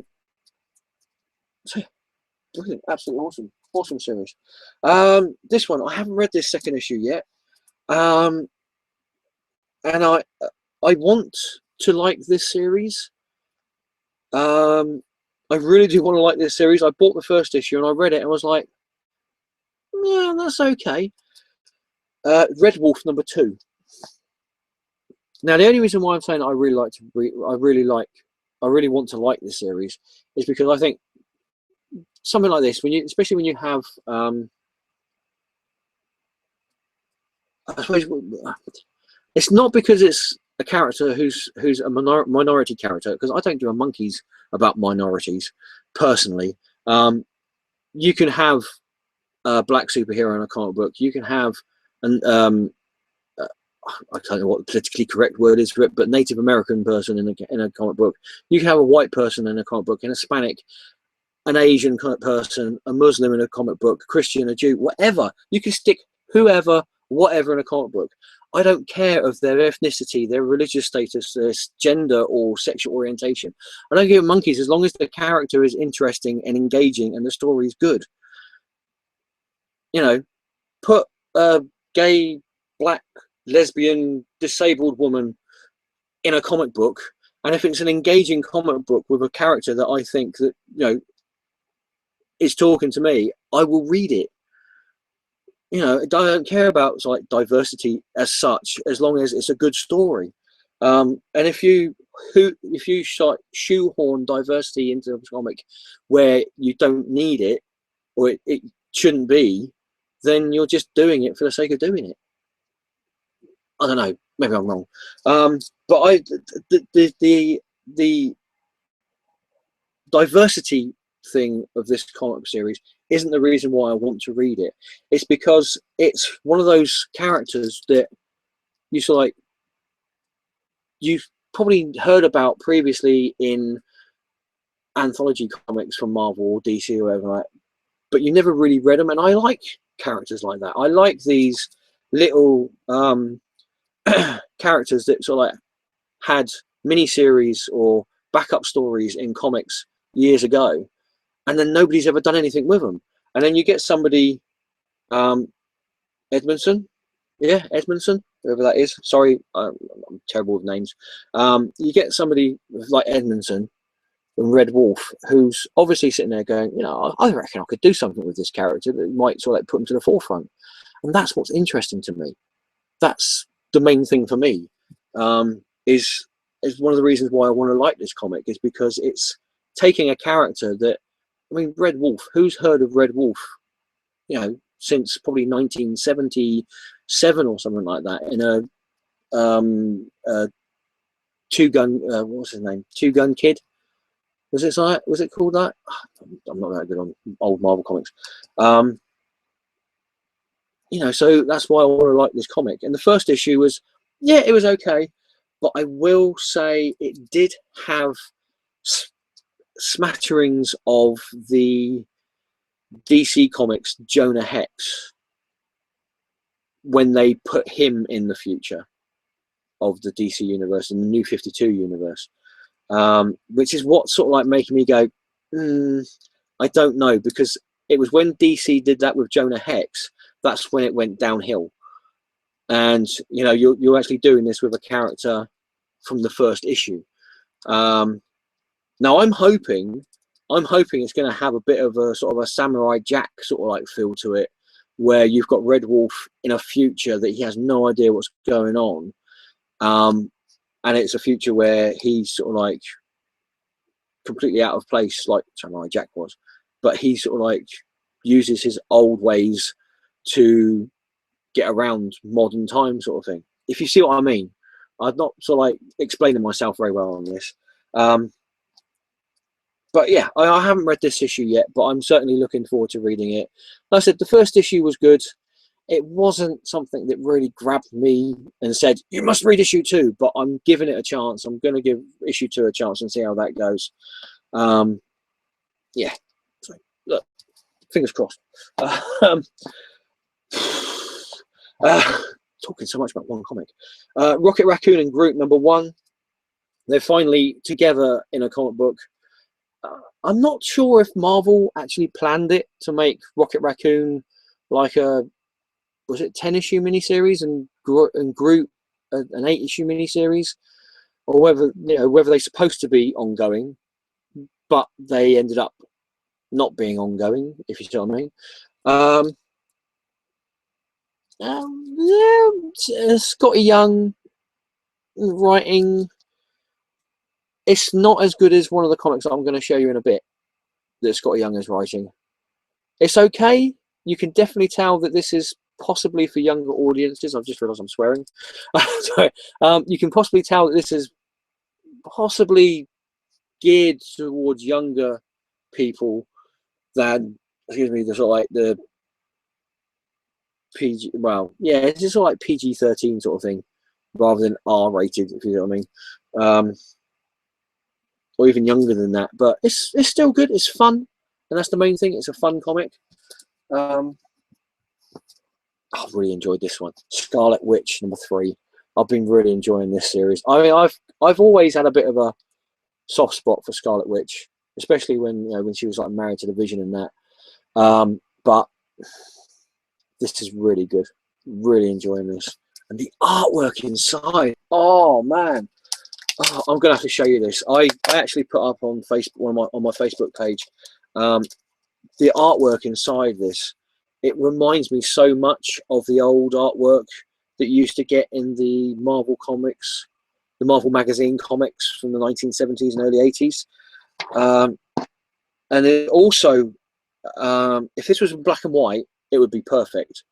But the fact that it's in color, it also reminds me of the old European comics that you sort of like used to get over here, like the more mature ones, not the Lucky Lukes and the Tintins and the Asterix ones, but the more mature ones like Storm and, oh, I can't remember the other ones off the top of my head. But you get what I mean, yeah. I'll show you the artwork in this. How beautiful is that? How absolutely awesome is that? It looks beautiful. Really is. Like I said, if this was in black and white, I want Marvel to go back and their reprints, if they made their Marvel comics, if you're listening to this and if anybody from Marvel's watching this, or anybody who knows anybody from Marvel, if you do reprints of this, like first, second preprint or third reprint of these comics, and you make these black and white, I would buy them, because they remind me so much. The artwork reminds me so much of the old comics, you know, magazines that you used to get from the 1970s, the old black and white ones. It reminds, oh, look at that. Absolutely beautiful artwork. I think, is this the same guy? Is this the same person? I say same guy. I don't actually know if it's male or female. But is this the same person who did some of the artwork for the Winter Soldier as well? I think it is. It's just so beautiful. It really is amazing artwork. Look at that. Can you imagine that black and white? I mean, it still looks pretty cool coloured, but that would just look so, oh, atmospheric. Sorry. Well, you can tell I like my art, even though I can't draw a straight line myself. See, that's what I don't get about some people, right? You turn around to someone and say, such and such an artist is rubbish. And then you get some twat who turns around to you and says, oh, if you can't draw, you don't have a right to say that that person's rubbish because you're not an artist yourself. It's like, so really? So only people who are artists can say other artists are crap? You're a moron. No. Like the old saying goes, I might not know a lot about art, but I know what I like. Other than the fact I do know a fair bit about art. Not as much as some people, but I know my Rembrandts from my I was going to say Debussy, but that was a composer. Anyway, back on track. Silk, number 3. If you're reading Spider-Gwen, put it down and pick up Silk. This is so much better. Spider-Gwen. I like the cover for issue 3. I haven't got that one yet. I like the cover for issue 3, but Spider-Gwen is Spider-Gwen is one of those characters that they're bringing out now that's supposed to be for the female character, I suppose, for female readers, well, for anybody really, but Spider-Gwen is so one-dimensional. It really is. If you're reading, I've got it here, I'll show you in a minute, Web Warriors, Spider-Gwen in Web Warriors is brilliant. She has got so much depth in that comic, but for some reason in her own comic it's like flat. I don't know why. But Silk, this is an awesome comic. If you want to read a comic book with a female character who has spider-based powers, forget Spider-Woman, forget Spider-Gwen, Silk.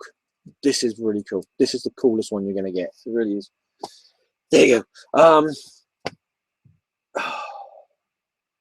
This is awesome. I really enjoyed the first volume of this. It was so much fun. It really was, and I can see where Dan Slott's going with this.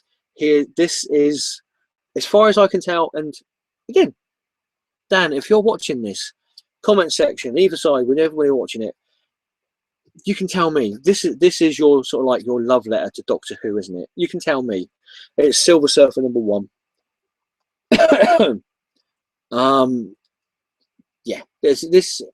I want to see Dan Slott write a Doctor Who miniseries or a story arc in the Doctor Who comics from Titan, because if this is Dan Slott's like love letter to Doctor Who, he would be awesome at writing the actual Doctor Who comics. He really would. Yeah, absolutely brilliant, really great. It's a fun comic though. That's what I'm saying. It's a fun comic.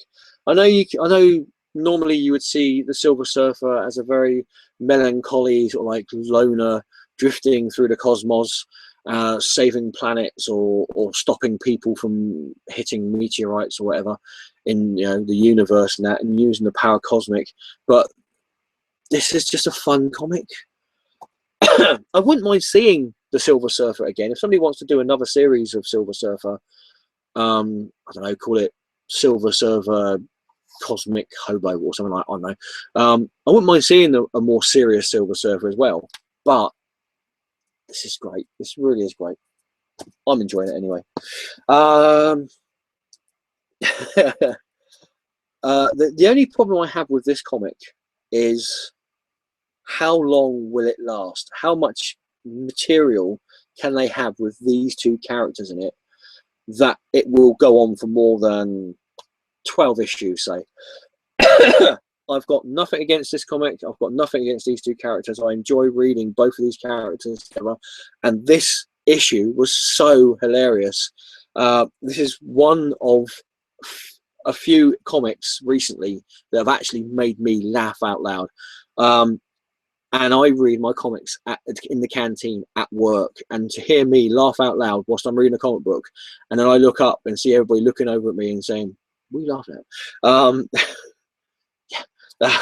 I mean, this is a brilliant comic, but like I said, the only thing I'm worried about is, have they got enough material for these two characters, Spider-Man, Deadpool, number one?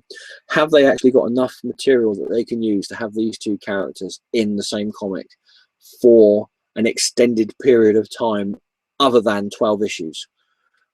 That's what I'm worried about. I mean, it's Joe Kelly. So yeah, Joe Kelly and the Geekiness, with Mark Morales and Jason Keith as well. Brilliant, absolutely hilarious. I laughed so loudly when I read this. First of all, it's brilliant. Deadpool is amazing in this, and he plays on. I've never read a comic where Spider-Man is the straight man, really, apart from obviously Superior Spider-Man, but that technically wasn't Spider-Man. But to have Spider-Man as the straight man to Deadpool, brilliant, absolutely brilliant, genius. I can't wait till issue 2 of that comes out. Another Spider-Man comic. There's so many Spider-Man comics out at the moment. Another Spider-Man comic. We've got Peter David's Spider-Man 2099. I enjoyed reading the original Spider-Man 2099 series. I enjoyed reading the previous Spider-Man 29 series, and I'm enjoying reading this as well. It is really good. This might actually be better. Sorry, Dan. This might actually be slightly better than the main Amazing Spider-Man comic. Only slightly. Just a smidge. Just a smidge better. Not that I'm saying Amazing Spider-Man is not good, but yeah. And finally, is that finally for the Spider-Man comics? No, it's not. It's not finally for the Spider comics. Hang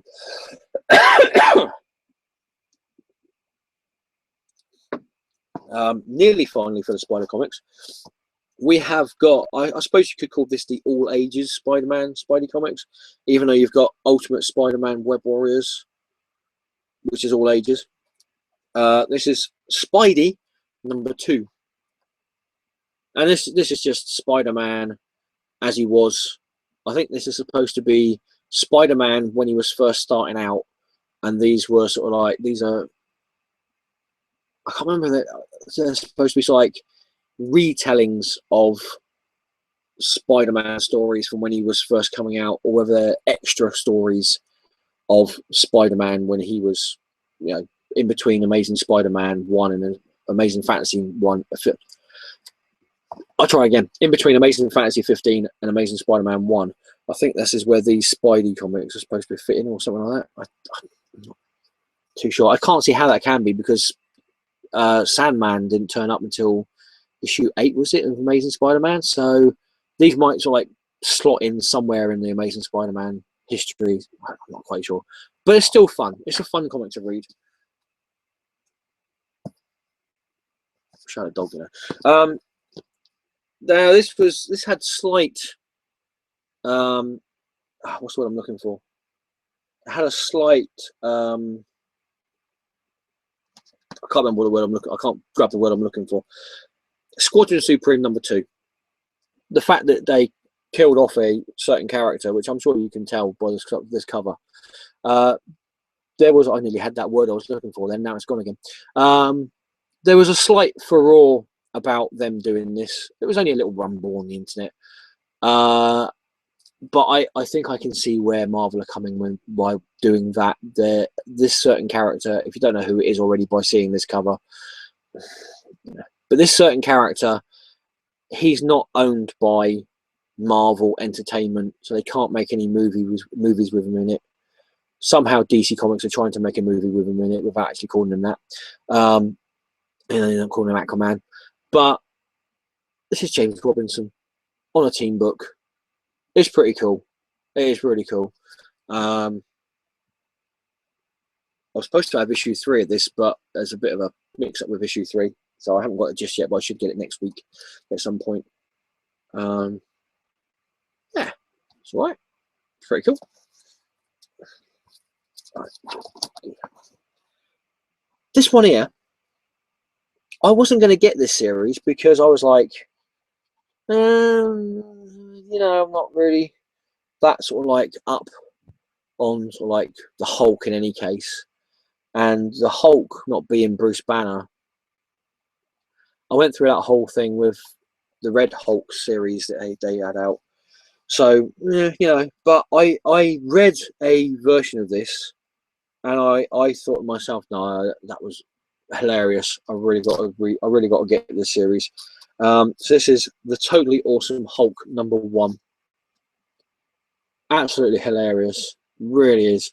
And Cho's artwork in it is just brilliant, absolutely brilliant. Greg Pak on this is great. If you've only read Greg Pak from reading, is it Superman that he does?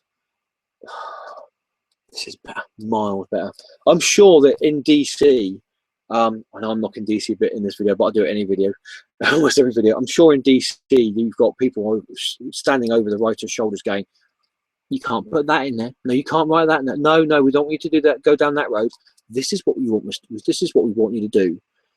We're stunting your creativity." This Greg Pak is brilliant in it. That's what I'm saying. Here we go. Last 2 from Marvel. This is what I was talking about. Web Warriors #3. #3? Yeah, Web Warriors #3. Spider-Gwen in this is brilliant. And considering that she has to, you know, share the comic with other spider-based characters, absolutely awesome. Brilliant, brilliant, brilliant. And then we've got Weird World #2, which I just picked up on a whim, first issue, and I was like, yeah, let's give that a go. Let's see how that happens. Let's see what happens with that. That's pretty cool. There we go. Should we go to comments? We've got seven viewers now. Oh, flipping heck. We've got more comments. Will Sullivan, great to see everything was working, Mark. Thank you very much. Missed these live streams. Oh, tell me about it. It wasn't just the fact that my technology was going against me. There was other sort of factors as well, and I'm hoping this is going to give me the kick up my patukush that's going to be, you know, give me the push that I need to sort of get back into doing these videos again. I'm really enjoying this one so far, so hopefully. Mr. Gretzky, did it really end the Fantastic Four right? What, the Secret Wars #9? Well, considering that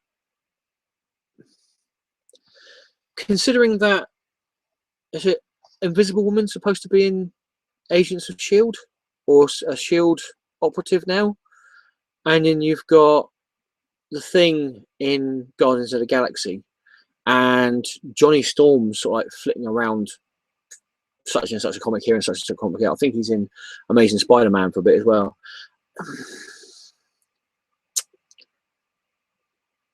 We're going to get Fantastic Four back at some time, somewhere. How that happens, I don't know. You'll probably find out it's going to be an event somewhere that we're going to get Fantastic Four back. I don't think Fantastic Four has actually ended, really. And neither does, I don't think Marvel actually saying that Fantastic Four have ended, really. They've only ended Fantastic Four. All right, the sales weren't great on the comic book, but I reckon they saw what was going to happen with that Fantastic Four movie, or Fantastic, as it's called. And I think they did the right thing by pulling the comic, personally. But there you go. But as far as did it end Fantastic Four right? Yeah. Yeah, I'm on the fence on that one. Mr. Gretzky 9966 again. Marvel ticked me off by killing Fantastic Four, so it's all back issues for Marvel. It's fair enough. But they didn't really kill them off. They've just sort of like turned around to Reed Richards and his kids and said, recreate the Marvel universe. And it's basically exactly the same universe as it was before the whole Secret Wars thing. But there you go. Kamikaze Guy, I'm getting Silk and Gwen and prefer Silk also. Gwen's book has been so run-of-the-mill, even in her first run. Not bothering with Preggers Spider-Woman just doesn't appeal. Yeah, I agree with you on that wholeheartedly. Silk, brilliant, absolutely great comic. Spider-Gwen, nah. And Spider-Woman, I got Spider-Woman when it was tying it. I got Spider-Woman when it first started off, and it was tying with Spider-Verse. Really cool, really enjoyed it. As soon as they changed track on Spider-Woman, I gave the first issue a go, and I was like, yeah, you are trying too hard to make this Batgirl for some reason. I don't know why, but no. And I just stopped getting Spider-Woman, and looking at, I think I got, did I get the first issue of Spider-Woman? Yeah, I think I got the first issue of Spider-Woman as well. The new series, and I read the first issue and I was like, nah. Mr. Gucci, is Spider-Woman anything like the old one? No. It's still Jessica Drew. Is it Jessica Drew? Yeah, it's still Jessica Drew, but it's not the same as the old Spider-Woman. Definitely not. Oh, there you go. Yes, thank you everybody for commenting. Really cool. Really cool that you guys are commenting on this. Thank you so much. I have 9 viewers, it says on this counter here. Please, if you want to comment on this video, comment section on the right now. If you're watching this video and it's the uploaded version of it on YouTube, comment section down below. Always great to hear comments, always great to hear from you people, and I always try to comment back. Right, should we get into the independent comics now? Yep. This is the independent comics. Here we go. Now these are all alphabetically publisher and then alphabetically comic book. I know that probably doesn't have much standing in how I show these, but there you go. First up, from Avatar Press, we have got the newest Garth Ennis comic, and it is issue 1 of Code Crew. There you go. Now I showed on the video that the audio mucked up on, I showed another version of this, which was the Forbidden Planet pastiche. Pastiche? Oh, that's not really the right word for it, but it's the Forbidden Planet movie poster version of this cover, which is somewhere in one of the boxes around here. This is the wraparound cover. I'll take it out of the bag and show you. And this is Grant Morrison's new horror comedy anthology. They said a horror anthology comic. There you go. There's the wraparound cover. Very Lovecraftian with all the tentacles and all that. And I will say I read this. This was one of the other comics that made me laugh out loud. It's so funny. Garth Ennis does funny so good. He does it so well. Yeah, really awesome series. There we go. Can't fault it. It's only the first issue, and I'm really looking forward to the next issue coming out. So that. Now we have this from Boom Studios. This is Wild's End, The Enemy Within, or Wild's End 2, The Enemy Within. This is issue 4, and I've really been enjoying this. This has been really good. Animals of Farthing Wood, or Wind in the Willows meets War of the Worlds. It's that good. It's really that good. Anthropomorphic animals fighting Martians. Sorry, anthropomorphic animals from Edwardian times fighting Martians, and that's the second Edwardian times after Victorian era. Yeah, really cool. The next issue of this is the last issue, and I think it's the very last issue of the whole series as well. This has just been such a brilliant series from Paul Tobin. I've really enjoyed this. It's just been one of those completely out there series. which I don't think people are talking enough about. This is the third mini-series for this story. This is Colder, Toss the Bones, issue 4. If you haven't read this, pick up the trades, the first 2 trades of this, and see if you can pick up issues 1 to 4 of this, because this is just brilliant. A completely different take on madness and insanity and mental illness, on where madness and insanity comes from and what causes it. Yeah, it's just, I don't like saying mind-blowing. Well, I don't like saying mind-blown, because I think people who say that don't really have much of a mind to blow. But yeah, it's just great. Really is. I really recommend this. If you like way out sort of like stories, or really good horror comics. I mean, the second volume of this was just pure horror, and it was really good. I mean, this is horror as well, but just get it, just get it. This is from Dark Horse and Dynamite. This is a intercompany crossover, which I always like. This is Aliens Vampirella number 5, and yeah, it's been okay. It's not been too bad. It's not the best Aliens comic I've read. It's not the best Vampirella comic I read, but it's also not the worst. It's been quite fun to read this, watching Aliens Vampirella fight aliens and that. It's been pretty cool. Not too bad. I did actually think of somebody whilst I was reading these and watching the Aliens on Blu-ray and that, when I got the box set. There was a crossover I wanted to see, and I can't think for the life of me what it was now. It was Aliens versus somebody, and it was like, it wasn't Doctor Who. Was it Star Trek? Might have been Aliens versus Star Trek. Can you imagine seeing the aliens, but not the it would have been a completely freaky one. It would have been Aliens versus Star Trek, the original series. Yeah, I think that would be pretty cool to see. Actually, I think that would be a pretty cool one to watch. Sorry, to read. Yeah. I don't think Aliens, Doctor Who. I don't know. I think it was Alien. I'm sure it was Alien Star Trek, but it wasn't Alien Star Trek Next Generation or Alien Star Trek the New Universe, like J.J. Abraham movie ones. It was Aliens versus Star Trek the Next Generation. Sorry, Aliens versus Star Trek the original series. Just let that sink in for a minute and just let your mind go. That's how my mind works. Here we go. This was another one. This was the other comic that made me laugh out loud. This is another Garth Ennis one, A Train Called Love, issue 4. Garth Ennis is the only person I know who can put a hitman, bestiality, and 1980s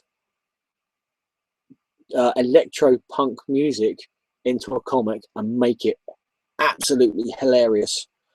He's the only person I know who can do that.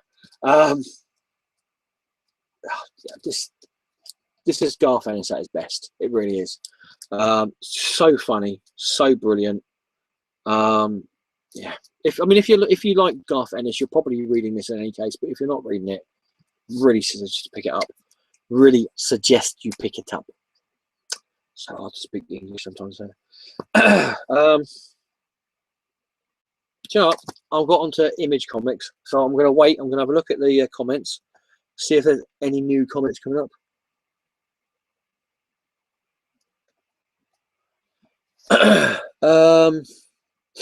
Mr. Gretzky 9966. What's up with MJ in Iron Man book? I know. I saw the covers to that. I'm not actually reading the Iron Man books, but that's really weird. I suppose Iron Man's got a thing for gingers, redheads. Sorry. Pepper Potts was redhead. Black Widow's a redhead, so I suppose naturally Mary Jane would be his secretary now for some reason. I don't know. Like I said, I haven't really read Iron Man, so I'm not really that up with. I know she's in the series now, but I'm not sure why she's gone in there. So if you could enlighten me, that'd be awesome. Okay, that's the only comment so far. Again, comments or whenever you're sort of reading this, sorry, watching this. Oh, that's good. Right, Image Comics. There's a fair few Image Comics here. We have got issue 3 of Greg Rucka's Black Magic. Again, really cool comic. Really strong female character. Really brilliant comic. This is sort of like based in paganism and Wicca. I'm hoping it's going to be more sort of like proper paganism sort of thing than anything else as it goes on.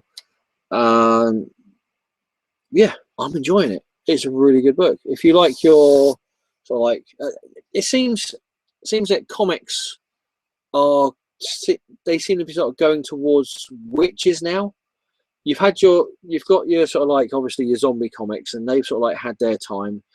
You sort of like had a bit of dabbling in comic books with vampires recently.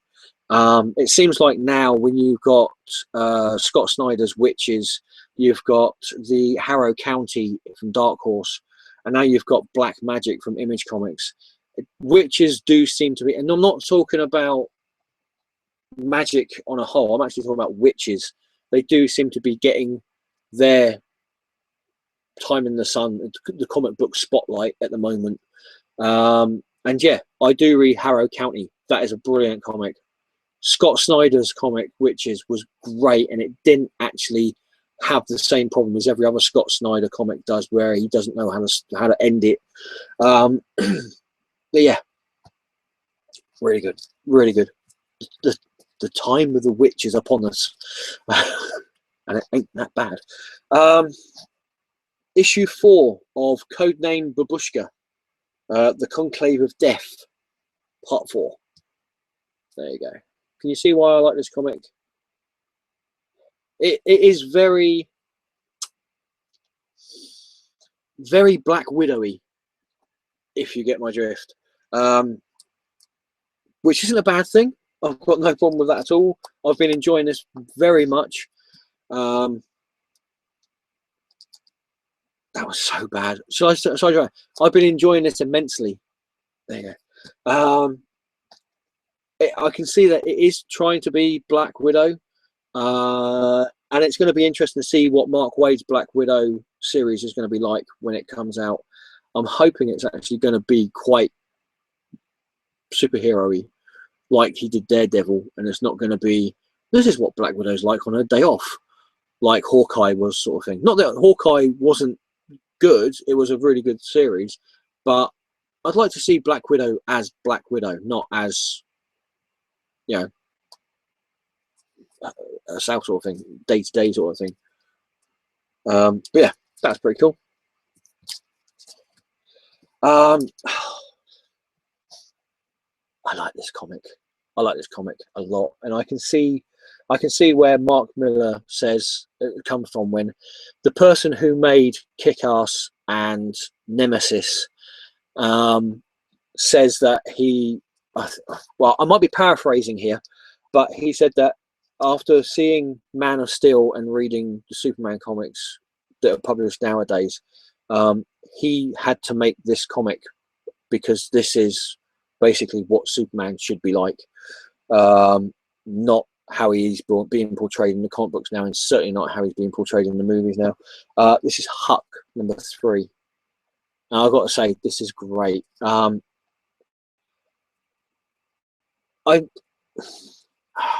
not quite sure what the politically correct term of it is, but back in my day, he would have been called a simpleton, or special, or touched, or you get the idea. Not saying that Superman, that's how Superman should be, but it's the fact that you've got this guy here. He's just an average bloke, but he's got these powers, and all he wants to do is help people. That's all he wants to do. He wants to use his abilities and his special powers to help people. If somebody's cat stuck up a tree, he will climb that tree and get the cat. If somebody has lost someone that they care about, he will go across the world to save that person and bring them back to their loved ones. This is what Superman should be. This is why I enjoy reading Huck. It is, there's a few bits in it that you sort of think that's a bit cheesy, but you know, who doesn't like cheese? Really enjoying that. Really am enjoying that. Do you know what? This is 20 past midnight. I'm not PG-13. I'm bloody R-rated here. I'm going to show this cover and sod the lot of you. This is Scotty Young's I Hate Fairyland. Fuck Fairyland cover. There you go. I didn't hear any bleeps. That's pretty cool. This is just hilarious. It just is.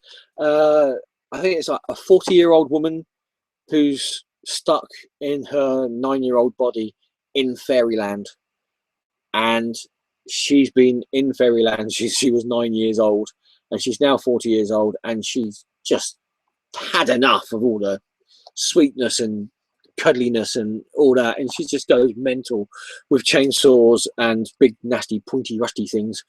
It's just funny. It's just hilarious. It really is. Here we go. Nailbiter number 19. Brilliant. Absolutely brilliant. I say this every time. If you enjoyed Hannibal, if you like Dexter, you should be picking this up. It really is good.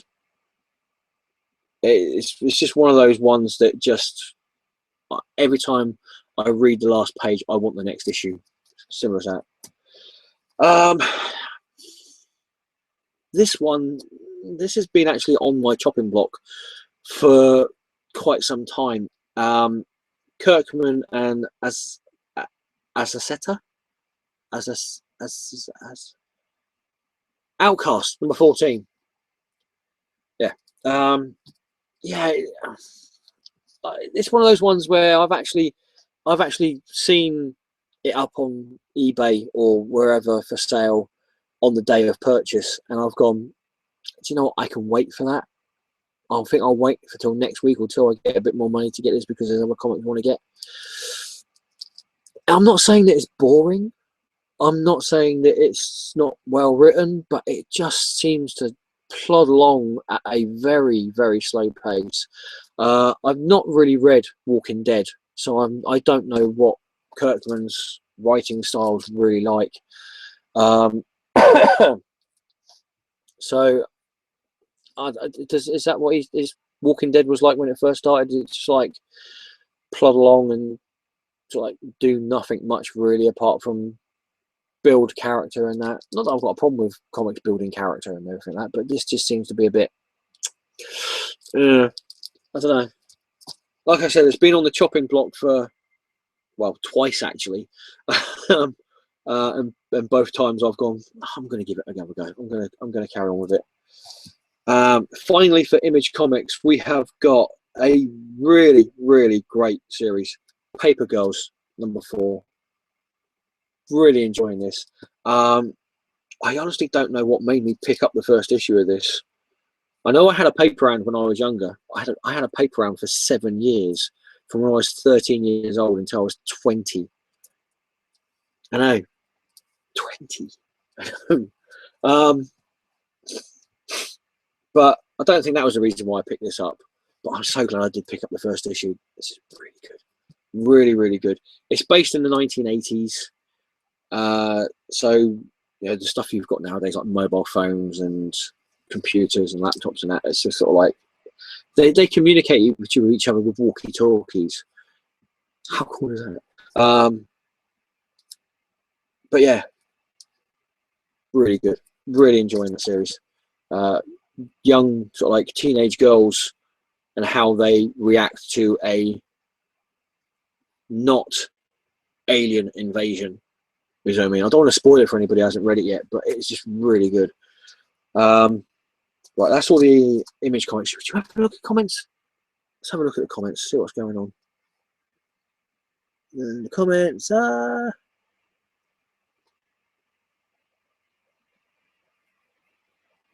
Any more comments? No new comments just yet. That's fine. That's not a problem. Like I always say, if you are watching this now, feel free to comment on the comment section on that side. If you are watching this whilst it's up on YouTube already, comment section down below. Right. I'm just gonna have a quick look at the back of this one because I can't remember what the actual comic book company is called. I thought I did, and then I'm like, actually, is that what they're called? That's it, Graphic India. That's it, Graphic India. It's a new comic book company that's come out. I think there's the Stan Lee presents the Incredible Chakra, I think it is, which I haven't really read any of that one yet. But this is Grant Morrison's 18 Days, issue 7, and just brilliant. It really is brilliant. Yeah, if you know your Hindi history and mythology and that, you'll really enjoy this. Really cool book, and it's just typical Grant Morrison, really. Really good, really good. Right, copyright law for comic books is really weird, isn't it? If you think about it, where you can get Green Arrow and the Flash to meet each other on TV, but Supergirl, no, should be a no-no. And for as far as Batman being in a TV series with that lot, you can forget about it, even though they're all owned by the same companies, really. But when you've got things like a movie franchise, which is 3 movies and a TV series, and you can have 2 different comics running side by side, but just called different titles. That's what I mean by copyright law. It's just moronic, really, most of the time. This is Space Ghost. Sorry, I knew I was going to say that. Space Goat Productions, or Space Ghost Press. Space Ghost Press, sorry. This is Evil Dead, Cradle of the Damned, issue 1. And that's what I mean. You've got Army of Darkness with Dynamite, and obviously that sort of follows on from the Army of Darkness movie and such and that. But then you've got Evil Dead 2, done by a completely different comic book company, but still with the same characters. Copyright is stupid. Copyright laws are moronic, I tell you. As far as Evil Dead comics go, this ain't too bad. This ain't too bad at all. This is better than the other comic that they were doing, which was the Evil Dead 2 Tales of the Necronomicon. Was it Tales of Necronomicon Ex Mortis? Tales of the Necronomicon Ex Mortis, that was it. Yeah, it's a good addition to the older Evil Dead mythos. If you enjoy the Evil Ash versus the Evil Dead series, TV series, which who didn't? It was just brilliant. I reckon you'd probably enjoy this. Yeah, I reckon so. Right, we're getting down to the last 3 comics now. I've got 6 viewers. I'm just gonna have a quick look. Nope, no more comments just yet. That's fine. Right, we're down to the last 3 comics now. I'm just gonna have one more sip of water.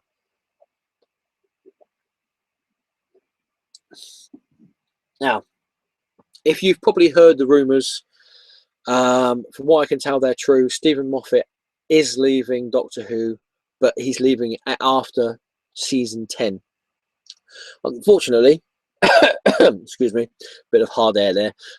Unfortunately, season 10 won't be aired until 2017. From what I've seen, May 2017 would be, or spring 2017. So you're probably looking at it as like about Easter time, May time in 2017 for the 10th season of Doctor Who. So from what I've gathered, this year the only Doctor Who we're going to be getting is the Christmas special. Really, we couldn't do any like special special episodes for this year. Oh, I'm gonna have to go back and look at watch all my old Doctor Who videos and DVDs, aren't I? Just to get me through this year. Not only that, you've also got Titan comics that are going to be able to get you through the year with Doctor Who. I've really enjoyed their series, all of their series of Doctor Who. The only one that was a bit at the beginning was the 10th Doctor, the first volume of the 10th Doctor series. But after that, when they did the Angels of Mons, when they had the Weeping Angels in the First World War trenches, that was just pure 10th Doctor, and since then it's just been perfect. So here we have the last 3 comics I'm going to show you guys tonight. We have got from Titan Comics, Doctor Who: The New Adventures of the Ninth. Sorry, try again. New Adventures of the 8th Doctor, issue 3. There you go. This is the cover B for that series. Really enjoying that. I think I may have had a bit more exposure with the 8th Doctor than a lot of people who have recently been Doctor Who fans. Not that I'm saying I've only recently been Doctor Who fan. I'm English, for goodness sake. You know, we're born Doctor Who fans. Well, at least they were when I was born, anyway.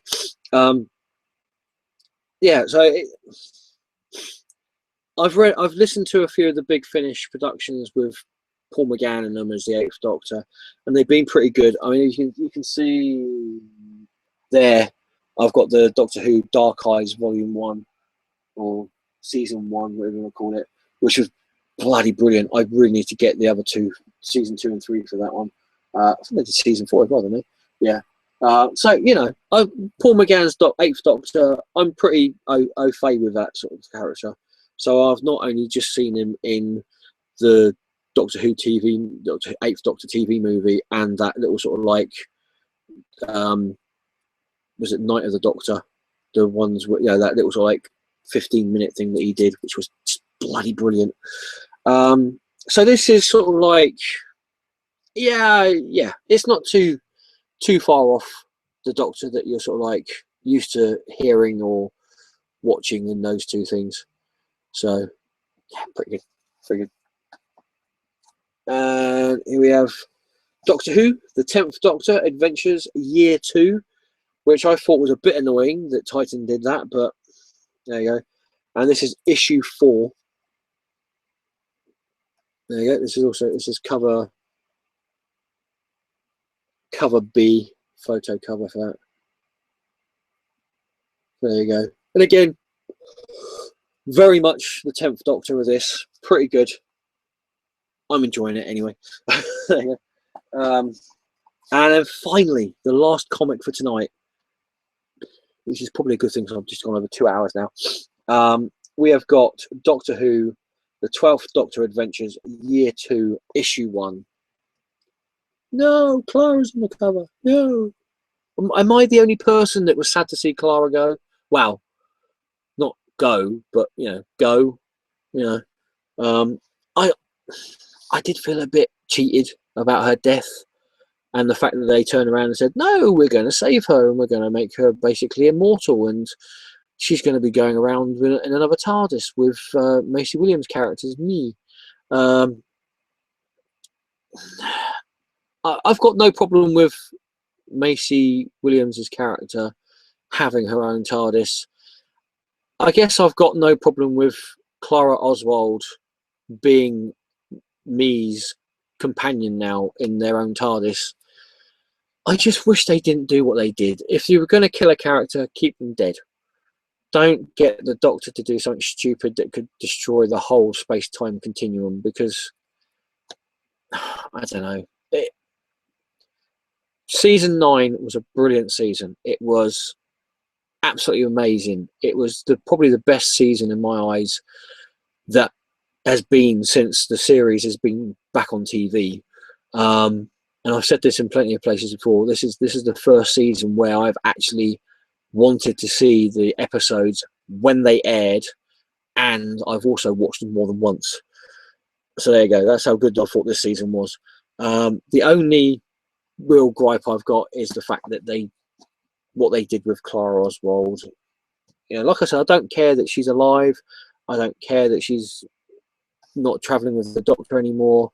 That's all perfectly fine. But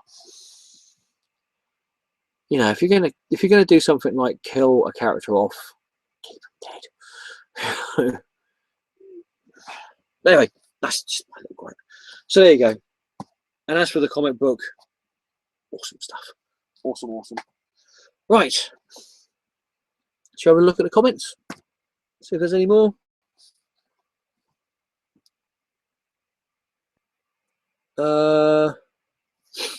Kamikaze guy, Moffat is, like I said, I'm R-rated here. Moffat is full of shit. He stated not too long ago that there would be a full season and an Xmas special next year, but of course didn't say they would be broadcast next year. That is true. I believe I read somewhere that they're starting filming on the new series in May this year. Whether that's going to be the Christmas special or not, I don't know. Wouldn't surprise me. There you go. And then, I mean, we haven't even heard anything about the new companion yet, have we? We don't even know who that's going to be. I haven't even heard any rumblings about who it could be. It's a bit of a gutter to say that there's not going to be any Doctor Who this year apart from the Christmas special. They could have at least done something, like a little sort of like hour or hour and a half episode of Doctor Who with Peter Capaldi in it. You know, I know that it's, I mean, what is it, 2016? It's bloody football, isn't it? It's bloody football. You got the European Championships this year, haven't you? The last time they had something like that was when they split the Matt Smith season for the Olympics. Was it the Olympics or was it for the World Cup? I can't remember which one it was. But yeah, so you'll probably find out that's why we haven't got a Doctor Who series this year, because the bloody European Championships. And of course, that's more important to BBC than a TV series that is actually making the money. In fact, making so much money that Doctor Who isn't actually taking any money from the license fee. It's actually taking money from the money that it's making from being sold all around the world and merchandising. That's how good Doctor Who is. But who are we to argue with what BBC controllers do? You know. And Kamikaze guy, I'm going to read that, man. I don't care. He should just fuck off and stick with Sherlock and stop messing the show around. I don't really have much of a problem with Moffat. I mean, all right, okay, the Matt Smith years, I will admit I didn't really sort of like enjoy those. If I saw them, I saw them. If I didn't see them, I'll see them eventually. You know, that's how I felt about Matt Smith Doctor Who. It's not nothing. It's not really sort of like saying I didn't enjoy it. I just didn't have much care for Matt Smith as Doctor Who. There were some interesting stories when he was the Doctor, but all in all, I think the Matt Smith Doctors. So I've got it here. I think the Matt Smith Doctor was quite weak. I only really started feeling anything towards that Doctor after, or I think it's just before the 50th anniversary episodes. So it was sort of like the last sort of like few episodes of the season before the 50th Doctor, and then the 50th Doctor episode, and then you know, after that, that's when I really started sort of like enjoying Doctor Who again.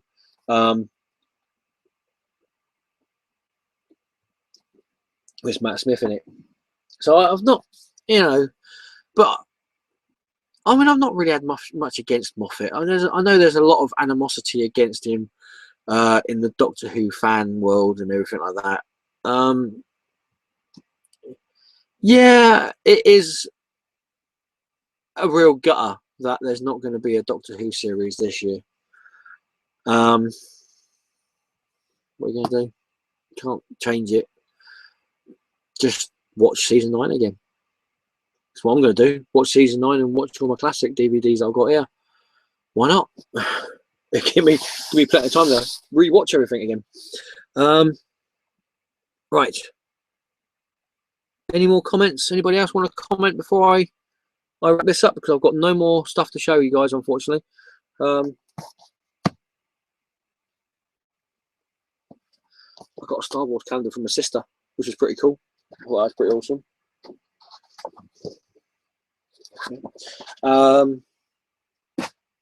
That's it.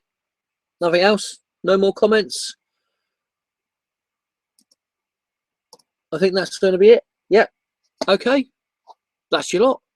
That's everything I've got to show you right now. There you go. Thank you all for watching. Thank you everybody who commented. It's always great to hear comments. So if you're watching this and you haven't commented, comment down below. Okay. If you're watching this now, it's not going to be the live version. It's going to be the already uploaded version. So comment section down below if you want to comment on anything you've seen in this series, in this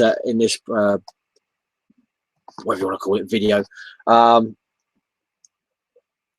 Yeah, just comment basically. If you haven't subscribed to my channel, why not? Why not? Just press the red button that says subscribe. Go on, it's around here somewhere. I don't know, somewhere about here. Subscriptions, that's great. I love people who subscribe. You're awesome. If you press the subscription button on my channel, it makes you officially awesome in the universe. It really does. Thumbs up, thumbs down. Have I done that yet? I haven't done that yet. Have I? No. Thumbs up if you like the video. Always good to see thumbs up. If you didn't like the video, fine, thumbs down. I don't care. But at the end of the day, if you do thumbs down, say why you thumbs down. Just in the comment section, just say why you felt the need to thumbs the video down. It's not that difficult, really. If you took the time to thumbs it down, you might as well say why you thumbs it down. Subscribe, comment, thumbs up, thumbs down. I think that's about it. I think that's all the spiel I need to do at the end of the day. Again, thank you everybody for watching the live channel, the live video. Thank you everybody who's going to be watching this video, hopefully when it goes up properly on YouTube. Love the comics that you read. Be nice to each other. I'm just going to find my little red button here to stop this broadcast. As I say, ta-ta for now.